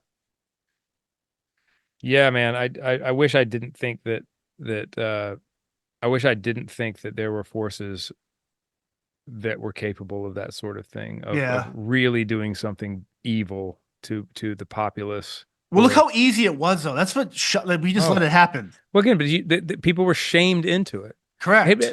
dude, here's an interesting thing: is hypothetically Donald Trump wins the presidency in Yep. 2020, right? Yep. Okay, then all of the people on the left would say that the vaccine was evil, and they weren't going to take Trump's poison vaccine. Correct. And people on the right would have been like, I can't believe you don't trust the vaccine. It would have been, it would have just been the same thing, but with two different sides, Correct. because people are so married to their team rather than to common sense. Correct. I don't know if we would have seen the propaganda the way that we saw it about, because look, at the end of the day, there are more left-leaning people that run social media companies and pharmaceutical Of companies course. and but the thing is, man, is it would have just been the lemmings on both sides would have been shouting the opposite thing Right. had Trump won the election, right? Because by the way, like it's I'm the everyone wants to look at Biden and the Democrats about the vaccine and how it's evil and it's going to kill you and blah blah blah. It's Trump is the warp speed guy. Right. He's the guy that went get this thing out there as fast as we can. Yeah. And what they did is they pulled off of the shelf a a vaccine that they had tried for SARS 1, right? The original SARS, that they knew that it had dangerous things in it and things that weren't good, but we can use this thing that we know kind of doesn't work and it might be dangerous, but we can at least we already have this and we can use this to sort of springboard. Well, that's Trump's fault, for charging the pharmaceutical companies with that mission of Right. just get me something quick, Right. because here's the thing. Again, I'm just such a centrist about this stuff, man. It's not that I'm barking at one side or the other, uh but the fact that one of the things that the right likes to say is, well, there were no clinical trials and they didn't do blah blah blah. Well, there wouldn't have been any clinical trials if Trump were president either, Correct. you know? And so again, but we're shamed into asking. Here's my problem. We're shamed into fear about asking any of those questions. Why were there no clinical trials? Is this safe? Is it? Don't ask any questions. Just take it. It's your duty. Just take the thing. Just take it. Just take it. Just take it. You're an anti-vaxxer. You're an anti-vaxxer. You're an anti-vaxxer. Remember that? Like, hang on a second. Every other, do you realize that on pharmaceutical advertisements that we have here in the States, thank God you don't have them anywhere else. If you're anywhere else in the world, be glad, because it's every advertisement is for some Yeah. drug that's gonna fix Cure your all. life. Yep. Yeah. But on those advertisements, they have to list all of the potential side effects and everything that happened in studies and the things those are the major things, and the minor things that happen, they have to print at the bottom. Well, we didn't have to do that with a vaccine. Why not? Why not? Why do I not have to hear? Like, shouldn't I be allowed to hear? Shouldn't you be required to tell me? And if it was so great and it wasn't harmful, why did the first thing the government did was give all of the pharmaceutical companies immunity from Correct. prosecution? So you can't ever sue Pfizer, Johnson and Johnson, Moderna. You can't ever sue any of them for anything that might happen as a result of that. Um, so look, and here's the thing. I'll say this too. Yeah, there's compelling evidence that There's very compelling evidence that the vaccine has caused harm to people. You Yeah. know, I know people who have had harm caused to them by the vaccine. Yeah. But here's the thing: I've had a harm caused to me by COVID, and I never had a vaccine. Right. You know, so how many of these things are vaccine related? How many of these things are COVID related? These are things that people on the right don't want to think about now. Is like it's all about the vaccine. It's all about Right. vaccine Right. damage. Dude, I have weird heart things that happen now since I had COVID really bad. I got it really bad. Um, I have weird heart things. I still don't taste things properly. My vision is all screwed up. Um, not in a typical like I've been to the eye doctor. Like they're like there's nothing wrong. We don't know why you're seeing double out of one eye. I see double out of one eye, but there's no stigmatism or anything like that. The great thing is I cannot smell feces anymore. I don't smell shit at all. Interesting. Dog shit, human shit. Uh, this is going to be the grossest thing I've ever said on this podcast, but like dog shit smells like roast beef or something. Like it doesn't smell like shit. It just smells like it has like kind of a musty Oh, thing, but it's jus. like, Yeah. Shit. Oh, yeah. jus. But Yeah. so maybe roast beef smells like dog shit. I don't know. You've Uh, actually been eating shit sandwiches yeah, this whole time. totally have. But I look, man, like peanuts taste awkward to me. M&Ms taste like crap to me now. Like here's the thing I find interesting. Coffee tastes different. It's all the things that I enjoyed. I enjoy peanut butter. I enjoy coffee. I enjoy chocolate. M&Ms especially. I ate those things. I ate peanut butter a lot. I ate M&Ms a lot. I drink coffee every day. Those three things, my sense of taste and smell have been affected more than anything else, which I find really strange. Interesting. That seems more psychological, but it's not. Like it's real. Um, so yeah, I remember what peanut butter tasted like before COVID. I can remember that. I remember what M&Ms tasted like before COVID. I remember what coffee tasted like before COVID. But now they all three taste like different things. I get that's a long way around me saying you can't attribute everything to some conspiracy thing about a vaccine. You know, is Pfizer evil? Yeah, man, they're the most evil, one of the most evil companies to ever be formed on the face of the earth. I mean, they have billions of dollars in lawsuits against them for known harm they have caused people. Yeah. Um, so no, I don't trust them to make some vaccine that's going to be awesome and that I should just inject into myself because they said so. Uh, but I'm not an anti-vaxxer. You know, there are plenty of other great vaccines out there that do work and don't have any potential side effects. And I've taken them, and I will, if you know, I love things that are proven, have a proven track record. Yeah. You know, and so uh, anyway, I guess I don't know how I don't know how we got off on that tangent, but I just I feel like I do know. I feel like people have agendas, man. Governments have agendas, whether it's climate change or vaccines or war, especially war, man. Yeah. You know, just follow the money. If you ever want to wonder why something is happening Follow the money trail.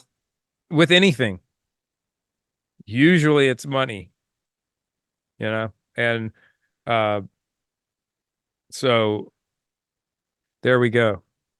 Fully canceled again. Yeah, I'm surprised. I thought I was going to be canceled after the last episode. I'm working harder on it now. Oh, well, that was one of our biggest episodes, so I think we push it. Was it? Yeah, it Dude, was. that last episode's the one where my brain wasn't plugged in the whole episode. Well, I'm that was the number one complaint from people, but yeah. okay. I felt like I was asleep the whole time. I had no train of thought whatsoever.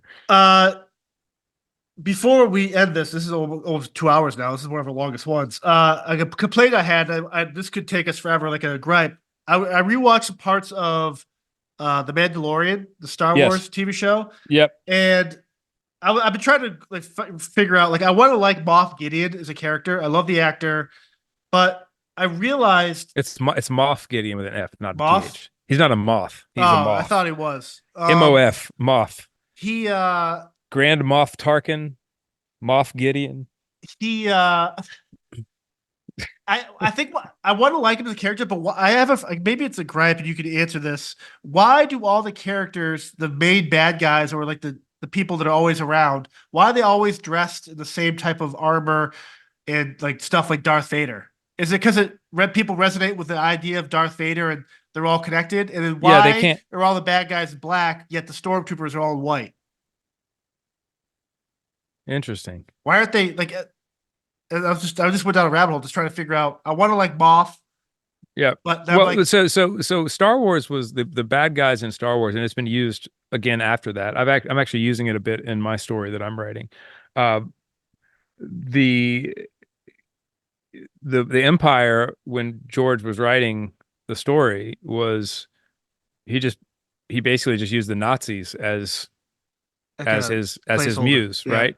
And the Nazis were all about pageantry and iconography and um, uh, uniformity and different uniforms denoting different things in a big way, you know. So like you look at the U.S. military, and everyone has the same uniforms basically throughout. yeah, just the But with rank. the Nazis, uh, you had the SS, you had the brown shirts, you had the officers would wear like look at Gruber, Goering's Goering. outfit versus Hitler's outfit, or Got what it. was the head of the SS, the guy with the glasses? Goebbels. No, Goebbels Uh, was propaganda minister. God, talk about an evil dude, man. Who they're all evil, but Himmler. Himmler, yeah, Himmler, Yeah, right? So Henrik Himmler. Heinrich Himmler's outfit was so those people like Himmler and Goering and Hitler and even Goebbels, you know, when he wore suits a lot, but when he would wear the outfit, you know, the military outfit, they all had kind of their own individual pageantry and thing about their outfit. So when George Lucas was making Star Wars, you know, he wanted to kind of give Darth Vader. Of course, Darth Vader is a pretty extreme character when it comes to a uniform because it's a suit that he has to wear.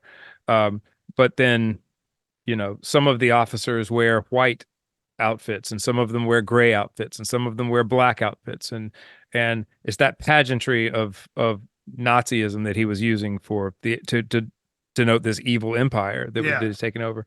And so these stormtroopers are called stormtroopers because in Nazi Germany, the soldiers were called stormtroopers. yeah.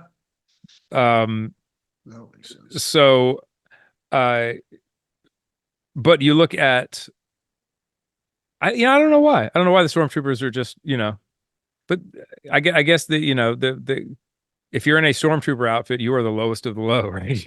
You are just a Right. grunt, you know, you're a grunt soldier, and that's what you are. You're an infantryman. Uh, and Well, it's like in that franchise, like the Star Wars, it's always when you look at the heroes, they're different colors, shapes, sizes. There's no right. specific color. But then you look at the dark side or the Darth Vader, the black and white, like this good versus evil. Like they're don't like I don't know. It just for me, it's like the use of Well, colors always stood up for me. the thing is think about that. Think about the psychology of that. Your heroes and Just ragtag. your protagonists are individuals. They have their own voices. They have their own style. They're not bound to any one particular thing. Whereas the evil empire, Yeah, the thing that wants to drain you of all of your blood and all of your soul and all of your creativity and all of your individuality, is all about everyone looking the same. It's about conformity. And there's definitely some psychology in that when you're storytelling. Um, it's uh, you know, like if you think about I mean, just think about being a kid, man. It's like the principal versus the kids. The principal yeah. represented everything soul sucking, you know, no fun, no, Suit you know, on, suit, perfect right? hair, Yeah. And glasses. that's what the villains look like. You know, all Yeah, the villains kind of look like the principal, and you like know, Breakfast Club. Everyone's all different, and then the headmaster's just this prick. yeah, dude. Yeah, I'm watching you. Uh, so, but as far as so I look at like a Kylo Ren or a Moff Gideon, or so the psychology of Moff Gideon and Kylo Ren both were that they were kind of worshipers of Darth Vader, right? Got it. Right. And so they were trying to be him, bring him back. You know, maybe they want to be him, and they're trying to if I have this presence that he had, that maybe people will follow me or whatever. Um, so uh, yeah, there's also the thing in there about bringing back the past, right? The past is like I'm going to bring back about the past and bring things back about the way they used to be. And that's one of the look, maybe to talk about Donald Trump and the reason why a lot of people don't like him because he says something like "Make America Great Again," uh, is that that's an anti-progressive viewpoint, and I think that I know that look, that's the conservatives want to conserve, progressives want to move forward. Yeah. But you can't have all of one. If you get obsessed with being progressive, you get this super woke thing over here that doesn't make any sense for anybody. And if you conserve too much and you want to go back into the past and make things the way they used to be, there's no growth in that, and that's impossible as well. So I think that maybe there's some psychology in the writing when writers are doing that too, is like a lot of the time the villains are trying to hang on so tightly to something that and have there be no change and no progression Right. forward or anything like that. And so a lot of the times those villains, especially like look at a Moff Gideon or somebody, he's trying to uh bring back the Empire, trying to bring it back into existence. And Kylo Ren and the First Order is what would happen if you were able to resurrect something from the past like that doesn't need to be resurrected. And Right. um, so yeah, I think George Lucas was big into psychology. I'm big into psychology when I'm writing stories too, man. Like everything has to have a reason and a purpose and a why. And so I do, man. Like I think my big regime, overriding regime in my world of the story that I've written is a lot like that in certain ways. The psychology of my bad guy, but there are layers to it too. There's like I already know about these underlying layers that the reader won't know about until later, maybe, and reasons for things. And uh but I use a lot of I've used a lot of current and past regimes to kind of make examples when I'm talking to the artists who are drawing these people or telling them the story. I'll be like, hey, this thing is a lot like the Cuban Revolution, right? And this is a lot like Castro and what he did. And then this is an awful lot like the Russian Revolution and the fall of the Tsar and the way that the communists came in, and this is a lot like more of a fascist regime here, and this area over here is a lot like North Korea, where people don't know a lot about the outside world, and so those are great places to draw from. And so if you think about in Star Wars, I guess what I'm getting back around to, if you're those questions can kind of easily be answered, at least from an initial George Lucas standpoint, by looking at you know uh communist and fascist regimes and sort of how they function, uh, because that is look, that's the antithesis of freedom. And it seems like uh, in most great adventure stories, the protagonists are fighting for freedom. They're fighting for to get out from underneath the boot of something, and they're fighting against something that is overwhelmingly large and organized. And Right. uh, so there you go. I don't know if that really answers your question, but I don't know why these stormtroopers are white and why if I had to guess, the stormtroopers are white because it was cheaper just to have white plastic. Yeah, true. If I had to guess, like if you want a real reason why, I've seen some of those original stormtrooper helmets Yeah.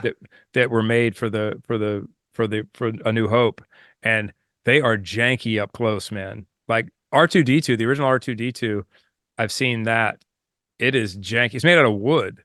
Like a lot of it's made out of wood, and it's one of the R2-D2s. Because there's the one that rolls. There's the one that uh oh, Baker. What's his first name? The guy that played R2-D2. His last name is Baker, not Eddie Baker, but Eddie Baker's our tour manager. Yeah. He's an Uh, android. yeah. Uh, Uh, his last name's Baker.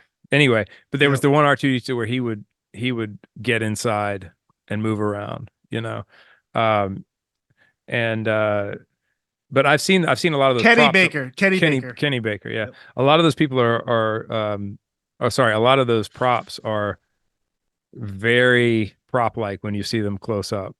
And so it's the magic of Hollywood. But I imagine that a lot of that stuff was driven by budget, you know?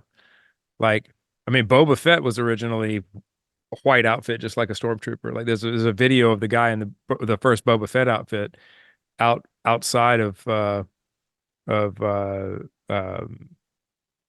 Skywalker Ranch or wherever they were at the time, and they're just showing the costume, and it's completely white like a stormtrooper. You know, probably because of budget. Love it. So That's a good episode. it was fun. Yeah, From Stallone to songwriting to mental health to chemtrails to pandemics to Star Wars. That's healthy. yeah, man. Let's do it again soon. Love it.